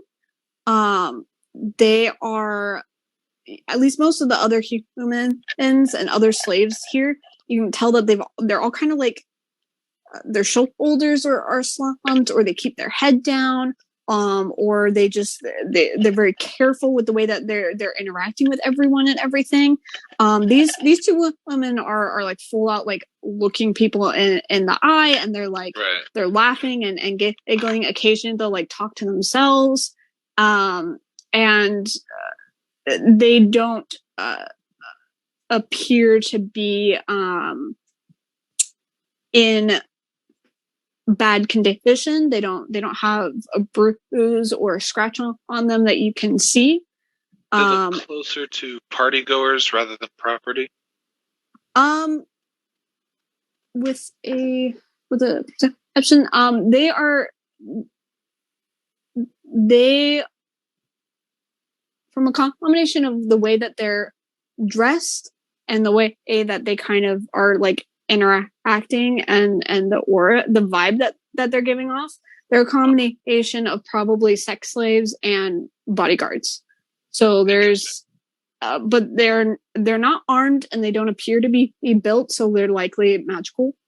Ninjas. Okay. Greg would not draw the conclusion that they can cast spells. He'd draw the conclusion that they're probably assassins or ninjas.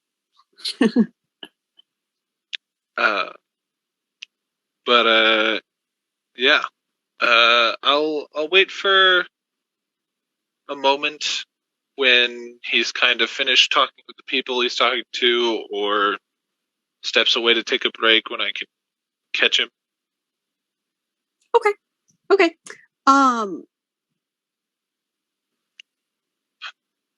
Eventually, one of the half elves kind of look back, see you, and then lean in and whisper to him, and he kind of looks over her and gives a nod. Takes another like minute or two to talk with them, and then turns to you. Greg. Yes, hello. I do not believe I caught your name. He walks back. I go over to you. Yes, you a little bit busy, but that's all right. My name is Galgos. Lord Galgos Ignacios. Ah. Let me just Lord Gal. Don't mind me, hold on. Ignacio. All right. Ignacios. Well, it is a pleasure to meet you, Lord Ignacios. The pleasure is mine. What are you from here? I am from quite a ways away. I'm here visiting Jarren, my friend, who very ungraciously announced himself today. Fine connections you have then. Oh yes, although he's more of a traveling buddy than a real royal connection for me. But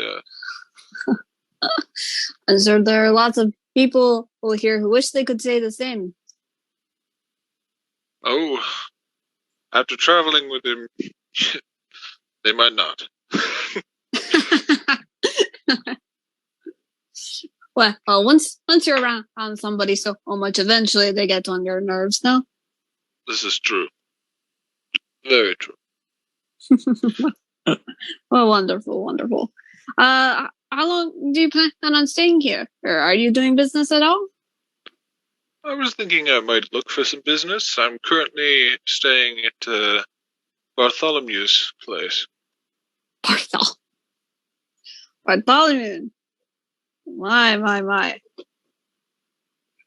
Well, I do hope we become good friends then, Greg. He kind of tips his glass to you. I would much wish for the same thing, Lord Ignacios. And what does your family do, might I ask? Oh, I've been away on special leave for quite some time. I always wanted to be an adventurer when I was a child, and they, with some persuasion, allowed me to go. I didn't much care for family politics. I see. Are you the only child then? To my knowledge, yes, unless my parents have been busy while I was gone. How long have you been away? Oh, quite some time. It's been 10 years now? Somewhere around that Well, time. certainly lots can happen in that time. Indeed. For all I know, I couldn't even have a kingdom anymore. That would be a problem.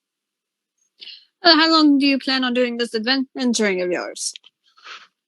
Either until I die or become the richest man in the world. From adventuring. That's an interesting take. I plan to maybe slay a dragon or bring down an evil nation. I don't know.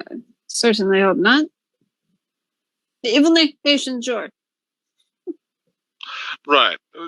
It would have to be something like a skeleton dragon, some kind of zombie. I heard you can find those sometimes. Interesting tales you adventurers have. I must say I haven't gotten that much. Yes.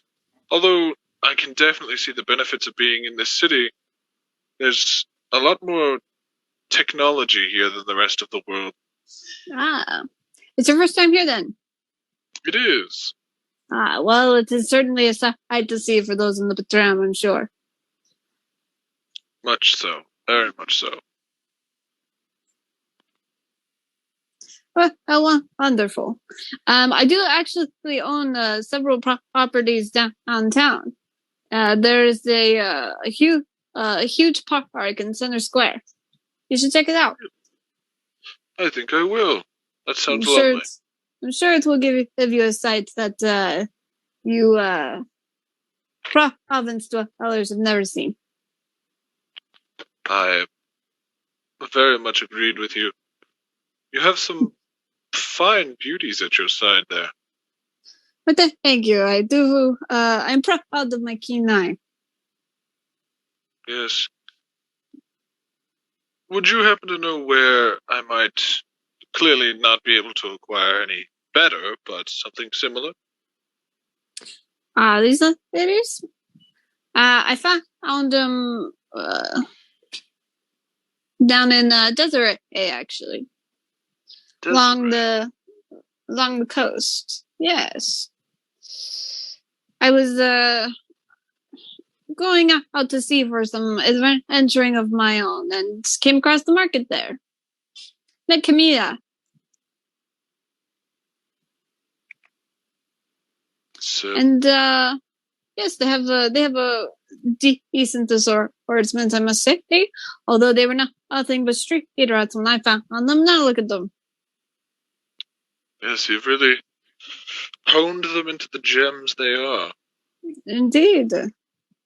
I believe anyone can become a beauty of a gem, as long as you both try hard enough. And they have various skills. Oh, I bet. Well, I won't take up any of your time anymore. Enjoy the festivities. You as well, Greg. I hope to see you again in the future. I as well. He kind of nods to you and goes past you to a new set of group of people. And Jarren, was there anything you wanted to do, Deathcap? Yes. Let Jarren go. I wanted to see if there's a chance I could talk to I doubt I can today, but if I could talk to the Emperor. Just me, Karstein, in private. Papa. Daddy dearest. Are you just gonna try to go up to him, or see if you can catch a spare moment, or see if I could catch a spare moment just to introduce Karstein? Okay. Okay. If you're kind of waiting there, it does take a while. He seems to be constantly engaged with other people. But then you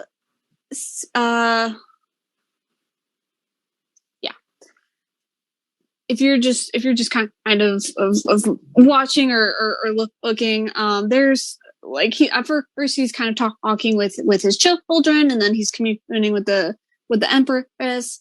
And then there's a couple like advisors that look like they come up to him, like royal advisors that come up to him. And then some other people that were like that were gathered down on the floor earlier.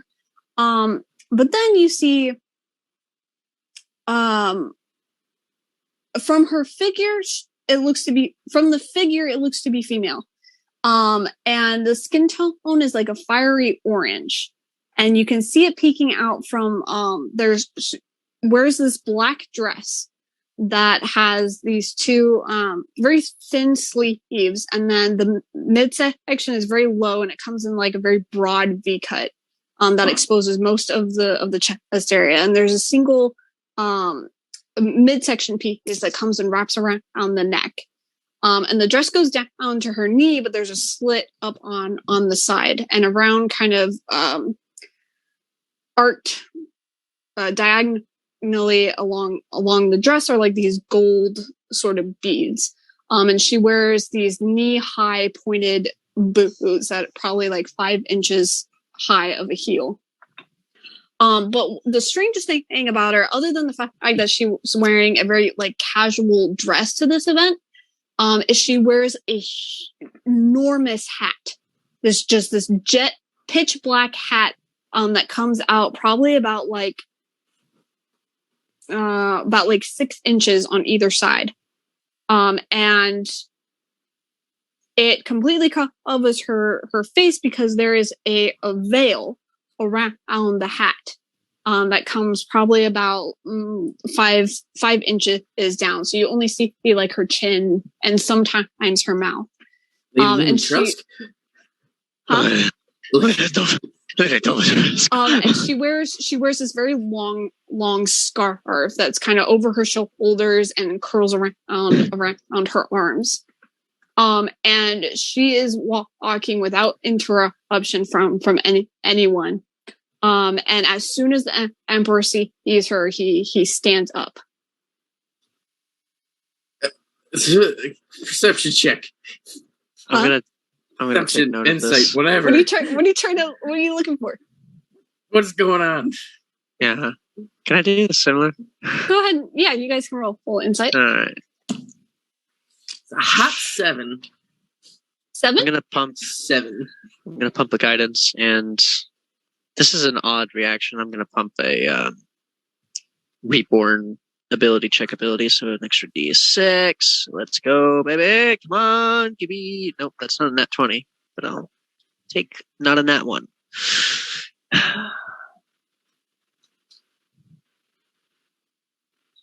27. 27. Deathcap, you can tell that it is a look of like familiarity and surprise, like he's greeting an old friend, but he didn't expect her to come here. Is this a perception or an insight? It's an insight check. Oh, could I have done a perception check? I'm sorry. I thought that was. What are you trying to perceive? I want to try to identify as much as I can about this person.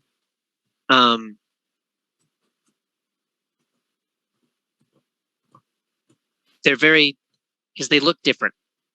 They look different in terms of their attire and definitely their walk. So I'm going to try to catch as many details as I can about that person, trying to identify, hopefully, kind of basically trying to take a really good mental note. So if I encounter this person later, maybe I'll recognize them, or like later on I could do research or try to, yeah. Okay. Roll perception. It would be a 27. Yeah, I have the same bonus. Okay. I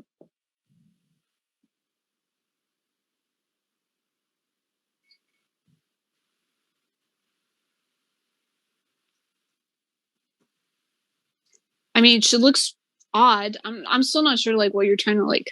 I already described her. Yes. To be frank, many of my spells require me to be able to identify or picture a target. Mainly, I'm trying to satisfy that goal by trying. Just like getting like a good look, so that it's easier to be able to identify her later. Yes. Okay. Yeah. Sure, I want to be able to you keep spend tabs on the this time person. to kind of like look over her appearance and her figure and the way that she walks. And while she's doing that, Jarren, you watch as she holds out a hand. Deathcap, you see this too, and she has very long, pointed fingernails. And the Emperor stands up, shakes it, and then he turns to the Empress, says something, and she rolls her eyes. And the Emperor gestures up to the entrance and kind of slowly guides this woman up the steps to the palace. Jarren? Yeah? May I send a mycenoid? Please. I'll send a mycenoid. Okay. I'm gonna Go ahead, sorry. Jarren, can you grab like a cloth or something to cover the mycenoid?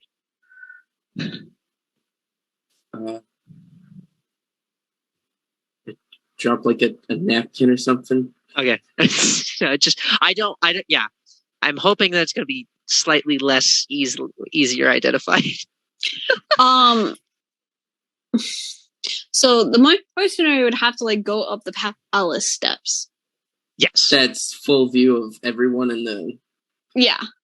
Cool. Which That's is not only happening. Which is only accompanied by royal people. So yeah, it's cleared. There's no way for it to like directly go up without it being seen. Well, that plan fell through. Can I? Yeah, never mind. Can I mingle with my brothers and sisters then? If you want, who do you want to talk to? Just whoever's there. I don't really have a particular preference. I just kind of want to talk to a sibling. A sibling, okay. Not Vea. Definitely not Ukos. Definitely not Ukos. Okay. So any one of the other. You said that lady had red skin that we could see. Fiery orange. 15 other siblings that are there, or the other. Not all 15 are there, though, are they? Most of them are. Hold on, I'm getting the list. Yeah.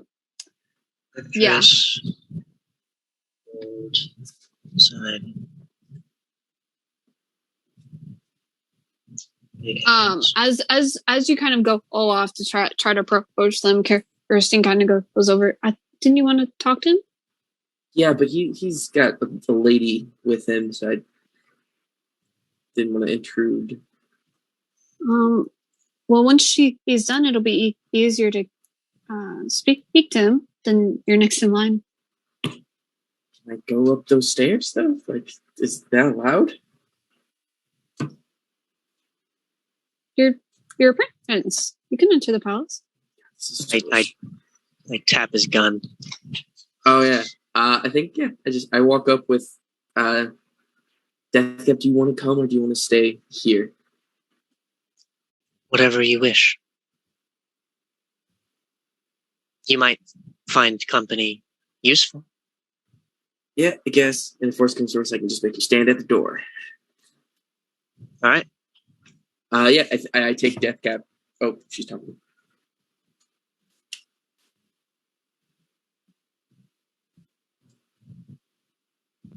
Can you close the door? Sorry, what's happening? I take Deathcap and Kirsten. I walk up the steps. Okay. The guards just kind of look at you and nod. And the Empress gives you a nasty look. And the other siblings kind of look a little like grimace kind of, but no one stops you. I think I nod towards them all. I give it Not a, oh, look at me, like just a hi. Okay. Yeah, you do that. You see a couple of your siblings wave. And then the others either ignore, kind of like groan or roll their eyes. But yeah, you go ahead and there are two more guards at the door that open it for you. And there's a servant walking by. Can I escort you anywhere, Your Highness? I was hoping to talk to the Emperor when he was free. It's very important. Sure, or I can lead you over to his office, which he took the madam to. But you may have to wait there. That's fine. Who's this madam that he took? As you know, I haven't ever really been in the palace before, so I was just kind of curious. Well, follow me. She's an oldish friend. They haven't been friends for very, very long, but they're quite close. It's Miss Cinder. History check? Sounds really familiar for some reason. Go ahead. I do the same. 25? Sure. Come on, Doc, don't fail me now. Maybe you mentioned. Oh, it was on a 19, and then it rolled over to a 3. 3 plus 4. Death Cap, nothing comes to mind for you. Jarren, I mean, Cinder is a pretty common fire genasi name. Right. But no one that you can think of, at least no one that's been notified to have personal relations with the royal family, much more the emperor. Right. And nothing really comes to mind for you. But the servant leads you to these very large doors, and on the doors is just this huge.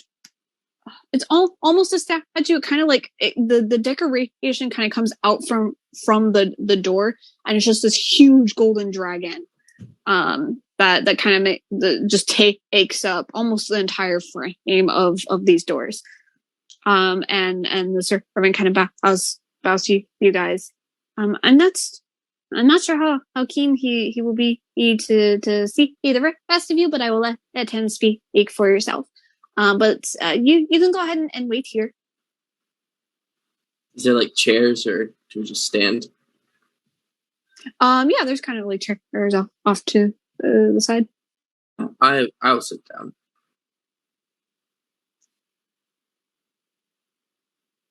If I'm allowed, I will stand alongside Jarren. I don't know if they've stopped me. No, you're good. Okay. Yeah, no. If I'm able, I'll stand alongside Jarren and make sure Kirsten sits if she wishes to. Okay. Yeah, you guys go ahead and sit. Are you just gonna sit there and wait? Yeah. Okay. Cool. What do I have my swords. I could send one back and continue eavesdropping. I don't know if I want to, though. I'm gonna keep the two on me. Actually, no. I'll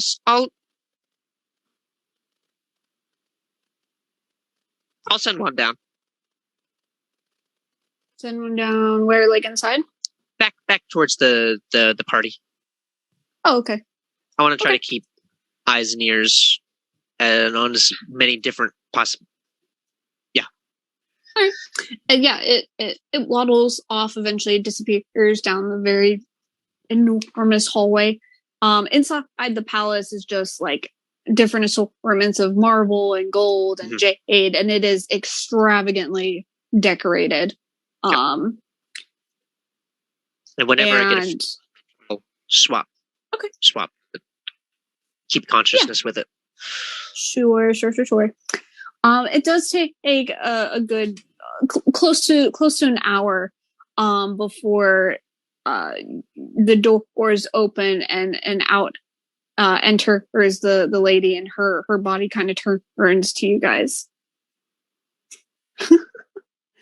Well, it would seem that you have more visitors, Ajar. First Hello. basis. Wow. And yeah, the emperor kind of comes out. Oh, what? Oh, I'm gonna try to remember that voice. By the way. Okay. I wanted to talk. Well, seems like I really won't be taking up more of your time.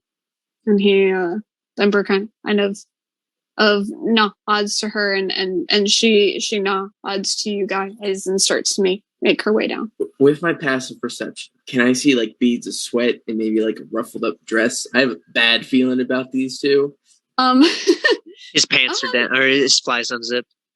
No, they both seem in like perfect condition. Like they look as when they went in. Could I do a insight check? What do you feel like the fucking Insight check?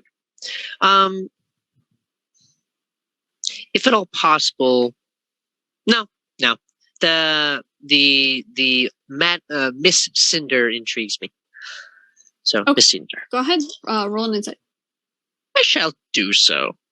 Do I pump another reborn? I only have. No, don't waste it. Don't waste it. We might need it later. I got two others. I'm gonna use it. I got two others after this.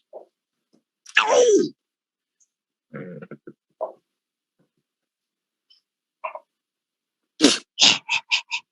I'm gonna add the total up for fun. That is a natural 20 for a total of. As it might matter. I don't know who this Miss Cinder is. 36. Not 20. 36. What are you trying to like glean off of her? Anything and everything that I can. I guess similar in the sense of like what I gleaned off of the infinite. Just trying to get a gauge. Oh, okay. Yeah. Okay.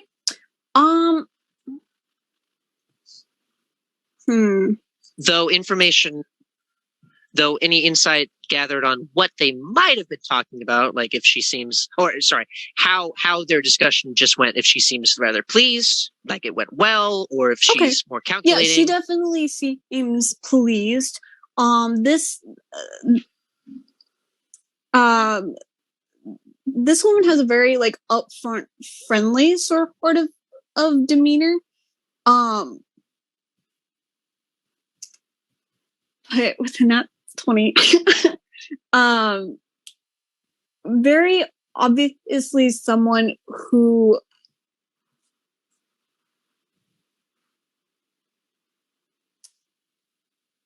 not necessarily that she thinks very highly of herself, which she probably does, but not in like a cocky sort of manner. But is just very, very self assured. Clearly, she is someone with power who is used to talking authoritatively to other people, and used to having like her orders be taken. And you can definitely sense that she's probably very good with people. Definitely a good talker. Very oh my gosh, what's the word?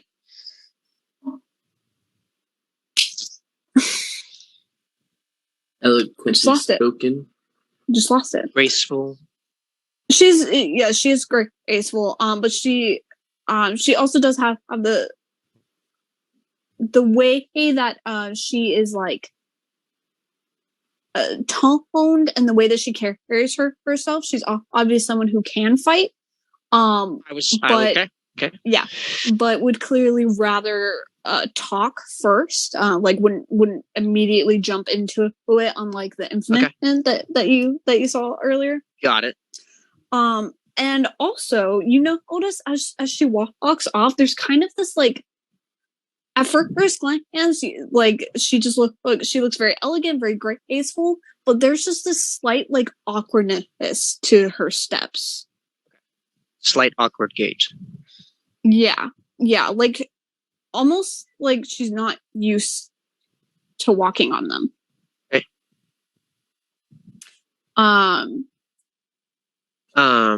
Could that? No. No. It couldn't be. Now that I'm close, and since our actually, hold on. I should continue on the insight check. Does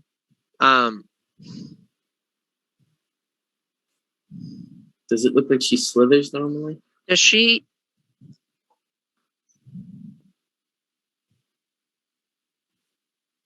She greeted us. Was it genuine?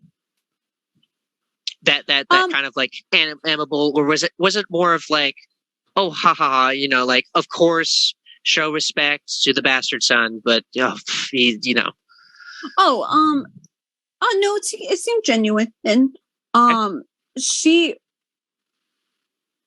seemed to know him. Did she seem to know him? She seemed to know him. Yes.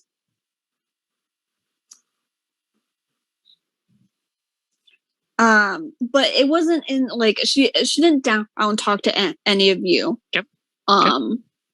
And yeah, you couldn't really see her face, but like the tone in her voice seemed very genuine. Again, she kind of gives off of demeanor of friendliness. Yep. Can I say something to her as she's walking by? Yeah. As she's walking away. I'd like to roll a perception check or an insight check. On her? Yes. I want to see. She's called Mistress Cinder, right? No, Miss Cinder. Miss Cinder? Miss Cinder. The servant called her Miss Cinder. Gotcha. Or Madame. Madame. I want to roll a pure insight check to see if she's actually the mistress in the glamour.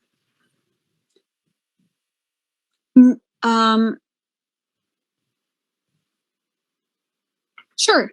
Go ahead. I wish I knew who she was. Perception check. Yeah. Okay. Perception. Okay. If it's a perception check, I got a 21. A 21. You recognize her dress. I think you have seen it in a vision. Yeah, I have. Cool. Mm-hmm. I look at her. Yeah. And in Thieves' Can, I say, that's an excellent glamour, mistress.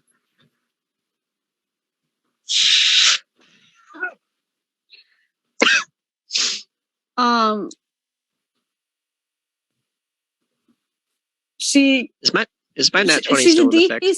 He's away at this point, and she stops, and just very, very gently, very, very gracefully turns to you, and responds in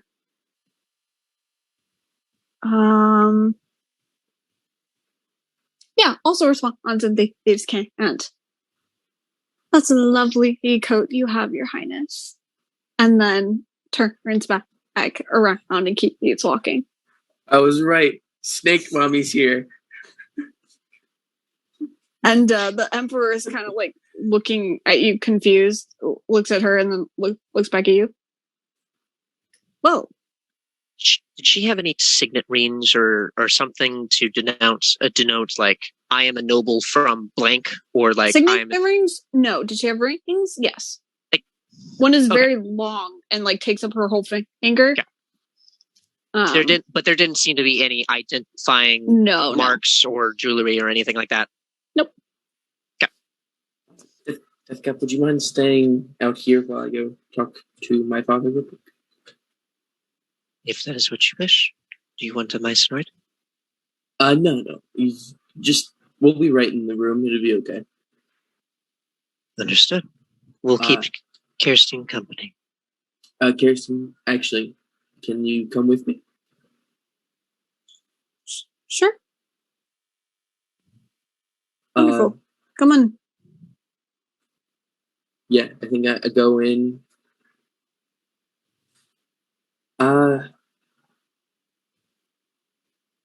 Closes the door behind you guys. Inside is mainly a very large desk. It's got a very comfortable, almost like throne-like chair behind it. And seated are two also very comfortable chairs in front of this large desk. And behind it is a huge window. And there's very large paintings and tapestries along the wall. Very well placed decoration along like a couple of other chairs throughout the area. There's clearly a small like a seating place with a table surrounded by like some couches kind of off to like the back left corner. And he gestures over to that area, and he goes and sits on the farther side. Please sit. I'll sit. What's up? He crosses his legs and leans back. You look well.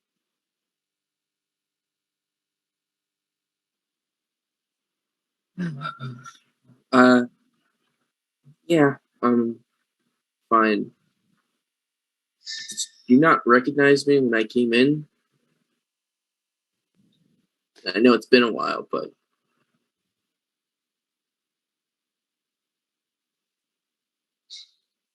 I wanted to see how you would do it. well, it's Alison's day, and I didn't really want to upstage her all that much, although she is a terrible person. I do not understand what Uko sees in her. The marriage was arranged by Bryce. Oh, of course. They're very similar in that they're both total bitches.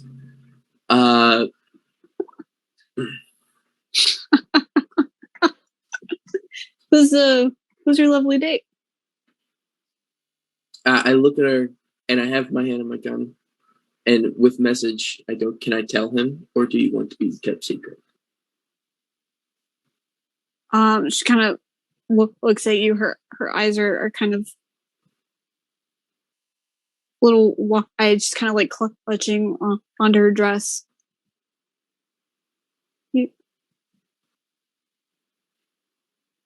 Sure. Father, this is the love of my life, Kirsten.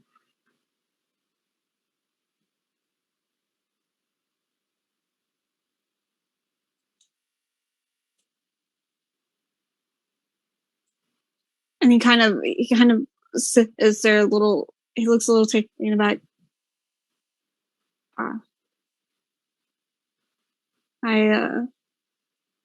It's a name very dear to me. And I see your face, child. And Kirsten slowly lifts the veil over her head, and she's dropped her disguise. And you walk as the Emperor kind of sit forward,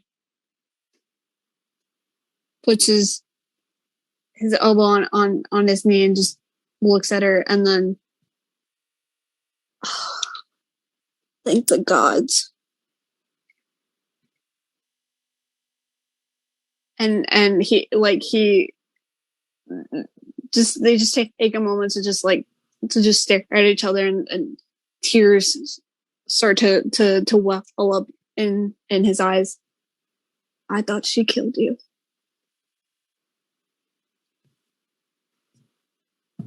And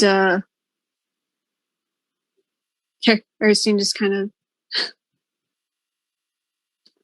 and looks back down on at the table.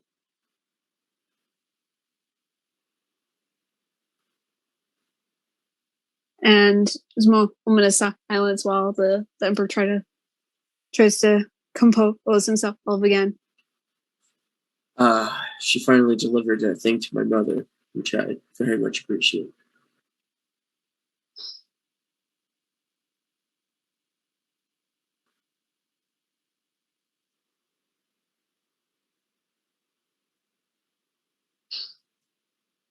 After that threat, I didn't want to risk sending someone else again. It made me feel very bad because I hated you for a very long time.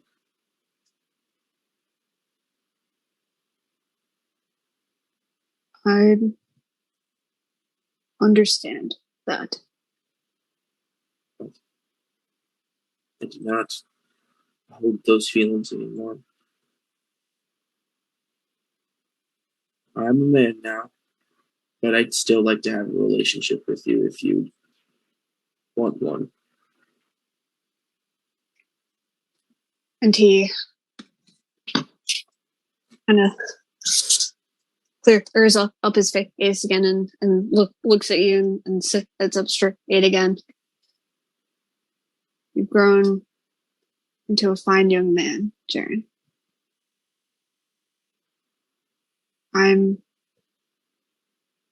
No words can describe how happy I am that you are here.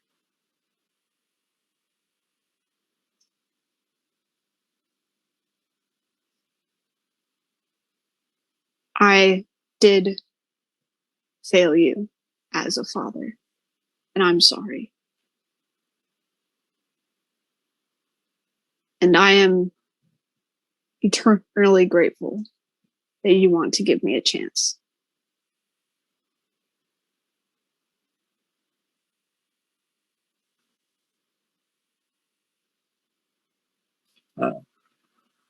Jan kind of stands up, goes, hug. Yeah. He smiles, gives a bit of a chuckle as he stands up and just goes and embraces you. And as we're hugging, I kind of give Kirsten like a motion, like, get in here, come on. It's your chance to give him a hug. She kind of stands up, but she just kind of waits. And when the Emperor kind of lets you go, she bows to him, and he goes over and he gently pulls her in and just gives her a very gentle hug. And he goes, I missed you. I'm so sorry. Look at you, all grown up. She's got a tiger. Tiger. Just like your nickname. She was my little tiger when she was here with me.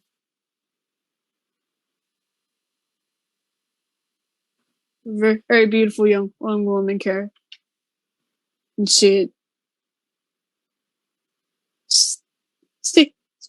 stays quiet, silent, tears dripping down her face. And clears her out. I'm glad you're well, Your Highness.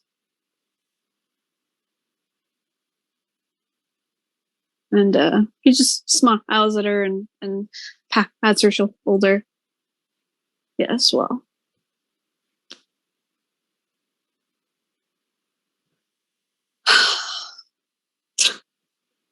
It's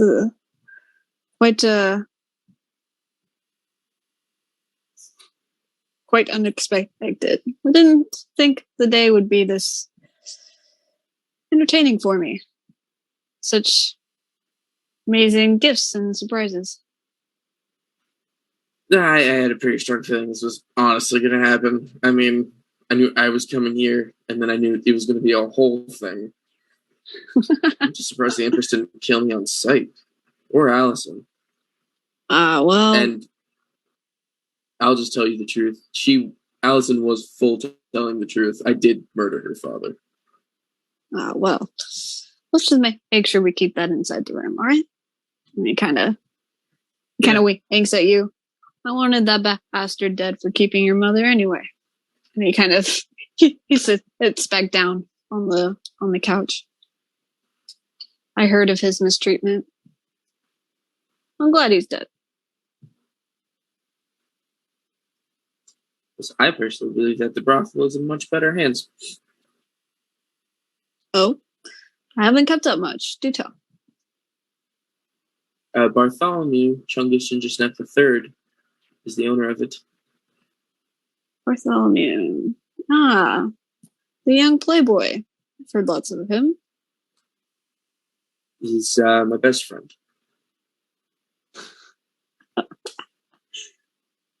Seems you don't need the title of royalty to get yourself around. Good. It'll come in handy for you. I think Jarren just sits there with his dad and tells him about adventures and how he met Karastine and his friends. Like, okay, so Deathcap is like a walking mushroom man, but he serves Dacia. Dacia? Okay. But he's also a robot. See, he has full sentience. Interesting. Then there's Greg. He's an asshole.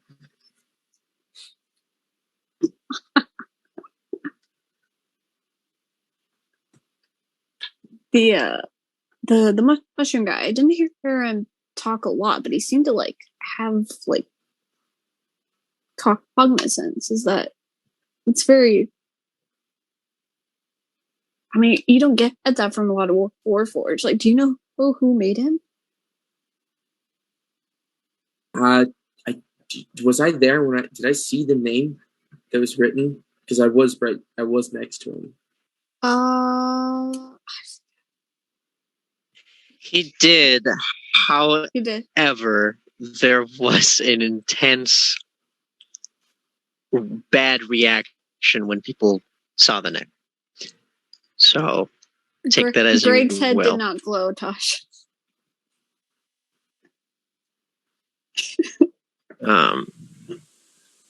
Yeah, there wasn't the greatest reactions to the name at all.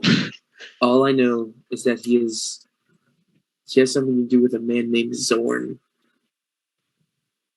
Oh, interesting. And this Greg fellow, he's just an asshole. Yeah, well, but you travel with him, right? So can't be that bad. Yeah, he's actually a mutual friend of Cinder. Cinder, really? Yeah. You know Cinder? Yeah, I know her by a different name, but I know her. Different name? Oh, wow. Mommy. And then I wanted to talk to Vea about this, but you're probably the second best person I can tell. Rahul spoke to me. You kind of what? And I showed him the rune on the side of my gun. I did notice that. I thought it was. Does it look similar to the ones on Vea? Vea doesn't have any runes that you could see. They were just like designs. Gotcha.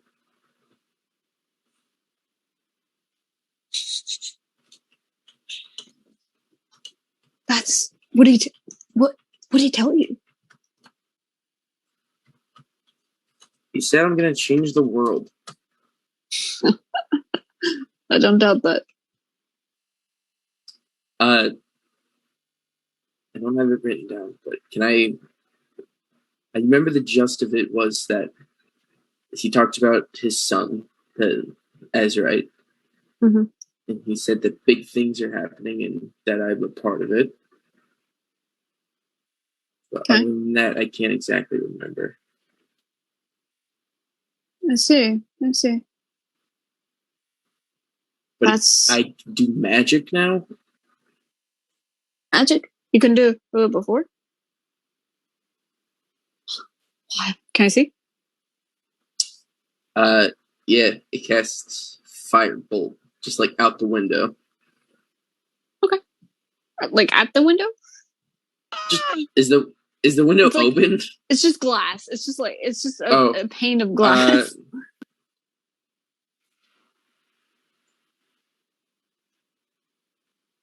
Is there like a fireplace or something in like the study? Yeah. I cast firebolt, like I shoot my gun and firebolt comes out into the fireplace. Oh. Nice. Well, if you haven't had it before, do you need some kind of training for it, or? No, I've already got the hang of it. Alright. I was about to say, if you want to talk to Vea, she'd be the perfect gal for you. I mean, I'm still going to talk to her because I want to take the trial. Trial. Oh, okay, cool. Yeah, I've learned a lot of things on my journeys. The stupid name for the lightning god. Fenyahan? That. I'm not saying it.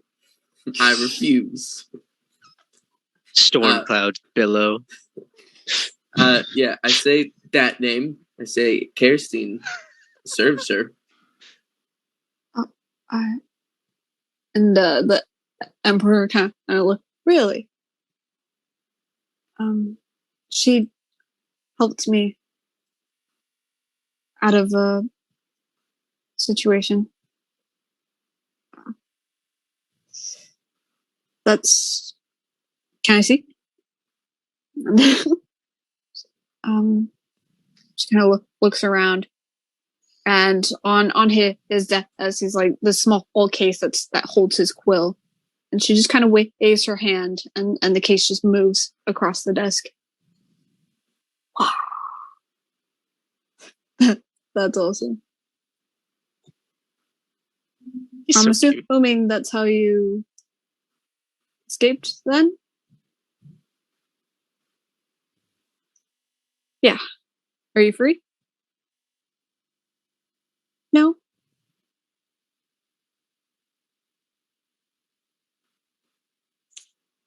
Aren't you though? What do you mean? You don't have your papers, but you're free, aren't you?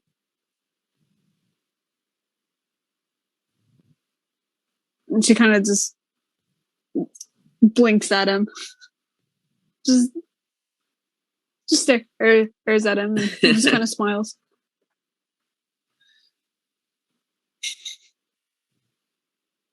Not changed. No, you're not at anyone's beck and call. That sounds free to me. I mean, she has free reign in my heart. She just kind of go. Just stutters. You can see the blood just immediately come to her face. It's funny. And the emperor just kind of looks between you guys and smiles. Well, I'm very happy. I don't know how long I'm staying in the capital. That really depends on everyone else in the group. We all have things that we want to do in the country. But yeah. I'd love to come by and maybe have dinner or something with the rest of the family. I would like to get to meet the siblings. For sure. I know the Empress was planning on a banquet at. Crap! Sorry.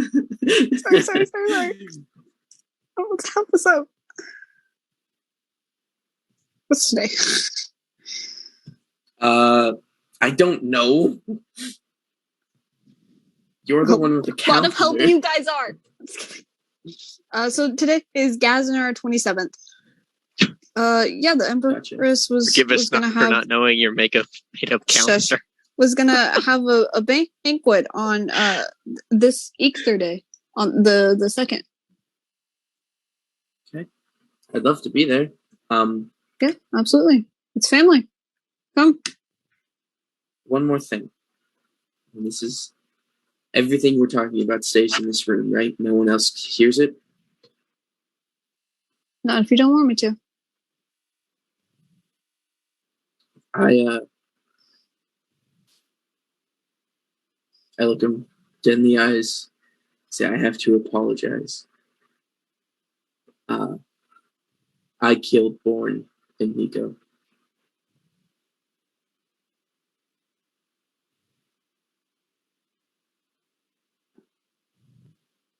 Why? Bjorn was at the club. He was hurting women.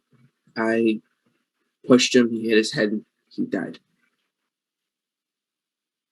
Do you mean to kill him? No. Nico, though, came after me with guards and tried to kill me. That one was self-defense. Nico was untamed.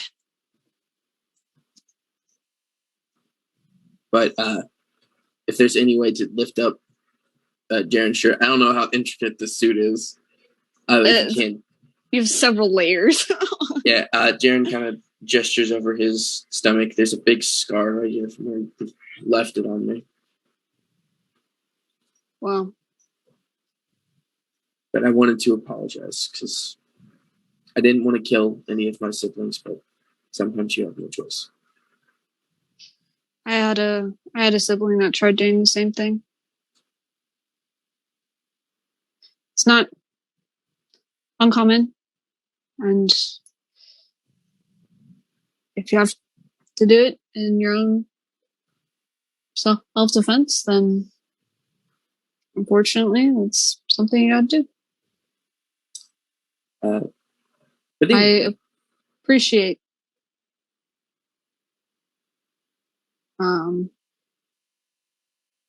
you telling me, though. Well, I know it was a while ago, so I didn't know if you guys were still mourning or not. His mother is convinced that he's still alive. Oh God, really? That makes me wait. The Empress thinks who's alive? Nico? Wasn't that Empress? Nico was one of the concubines. Okay. Child. It's just it's delusional denial, really.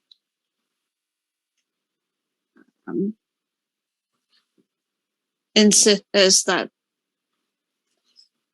the guards that brought some of him back were just lying. But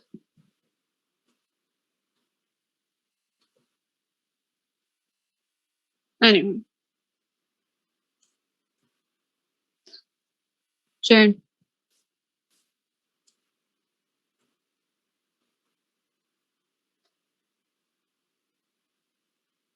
I'm very glad that you're here. Me too. Can I bring my friends to this big banquet? Oh, I don't know how much they'll like that. Well, I have to bring her. She's my partner, and I gotta bring my bodyguard. Your bodyguard? Yeah, I don't go anywhere without her. The mushroom? Her? No. Do you remember who was the very beautiful fire genasi with black hair with the red tips on the ends? Knowing you probably would have spotted her almost immediately. Bartholomew in state? Yes. She caught more attention than he did. I know. That's my bodyguard. She is unrivaled in hand-to-hand combat. Wow. And she's faster than a car. Whoa. You sure know how to find him. And he looks back at Kirsten and smiles. Wow.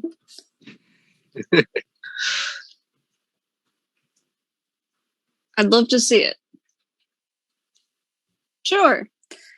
Bring your friends by. I'll let the Emperor know ahead of time. Thank you, Dad. This is so awkward. I'm never gonna do that again. That was very awkward. Do you say that out loud? Yeah, I do. It's like I'm never saying that again. That was very awkward, very forced. It's too bad. I understand though. But I'm happy to have heard it. Okay. Son? Cheers. Kirsten, do you have anything else you want to do here? Or, No, I don't wish to take up more of your time. Okay. You guys stand up and hold a hand out for Kirsten. She takes it and gets up with you. Well, Father, I hope to see you soon. At the banquet, no doubt. I look forward to being a father to you. Finally. I think Jarren leaves the room, walks a little past Deathcap, walks a little past the door, and then full, back on the wall, slides down, full cry. Oh. Okay. Yeah, Kirsten just kind of bends down next to you and just rubs your back. It'll be all right. There. Thanks, Deathcap. My dad thinks you're really cool. Deathcap is cool. I know. He called me son. Well, you are his son. I know. It would be odd if he didn't call you that. Would it not? Yeah, sure. Oh, by the way, we have to go to a bank. No, I'm not okay. I have a lot of emotions I've been bearing for years. Did something bad happen? No, everything good happened. Why are you crying? It's happy tears. I look at Kirsten. You do that?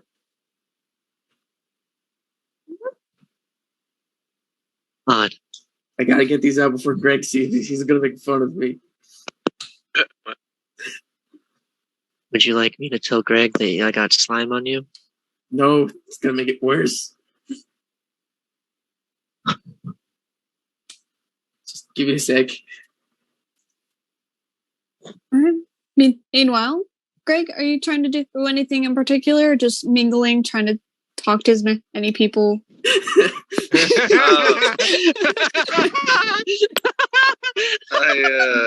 Greg senses weakness.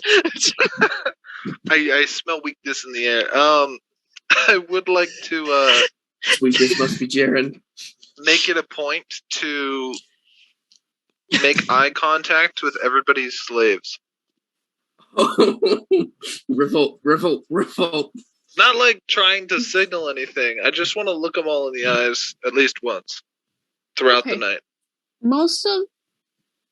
If you're making a point, are you like trying to like do something, maybe like drop something so they have to like get it for you, or like bumping into them, or whatever I need to do to be able to just at least look them all in the eyes at least once. Okay. There are quite a few that are just very like determinedly never at least like look above your neck. And they just refuse to look at them in the face. But you do get a few that do eventually make eye contact with you. And can I detect Jarren's weakness from across the no room? He's too far. He's too far. You can't spell it. if I can't make fun of Jarren for crying, then I think that's all I got for activities. Sounds good. Okay. Jarren, eventually you compose yourself and you go back outside, right? Yeah, I think. Okay. I walk out, kerosene, dip cap, head down the stairs. Question. Okay. Awesome. Question. Yes, sorry. You said I might have misheard, but the person who I don't know is the mistress, but the mistress came up to the king and the queen. Didn't the king and queen both leave with her? No, just the emperor. Empress. Emperor and Just the empress. emperor. Right? Yeah. Okay. Never mind. Yeah. Speaking of Greg, Oh no! while you're kind of wandering around, I need you to make a charisma saving throw. Charisma saving throw. You're boned. I'm under attack. All right. Roll initiative. I instinctually cast Cloud Kill. No, I'm just kidding. Deathcap sees the signal and also casts Cloud Kill from the other end of the field. I got a 15. 15. Can I give myself Bardic Inspiration? No. Nope. Rip. Both you and Atash start walking on your own. Here we go. Just feel like you can just like feel like your own like self-awareness just kind of disappear, and you feel your legs moving, and you kind of walk. This is what it feels like. Off to the side, and there are a few entrances throughout this sort of like the whole encompassing of the palace. And you walk off down through one of the doors and off to a very dark side hallway. I'd like to think I was reaching for a drink on like some waiter's plate right as this happened. I went, whoop, never mind. Yeah, just get turned around. And eventually, once your eyes kind of adjust to the dark, you see this woman leaning against the wall, huge hat, same dress, same boots. Hello, Greg. And that's where we're gonna take a break. And so we will be right back. See you in a bit. Please leave it on a break. And we're back. I know. I lied. We're actually going to stop there. It's just a long break, guys. It's our signature. Just a week-long break, guys. No, we'll be right back. Yeah. Yeah, you're right. We'll be right back. Thanks for joining us tonight. We're gonna go ahead and see you guys next session. So Thank you for joining us. Have a good night. Good night. We love you. These are actually all shot in one day. We just make sure to get haircuts. Yeah. We haven't left our rooms in like months, years. I believe it for some of you. It's been wow. I feel Thade just got called out. Yeah, Thade really did get called out.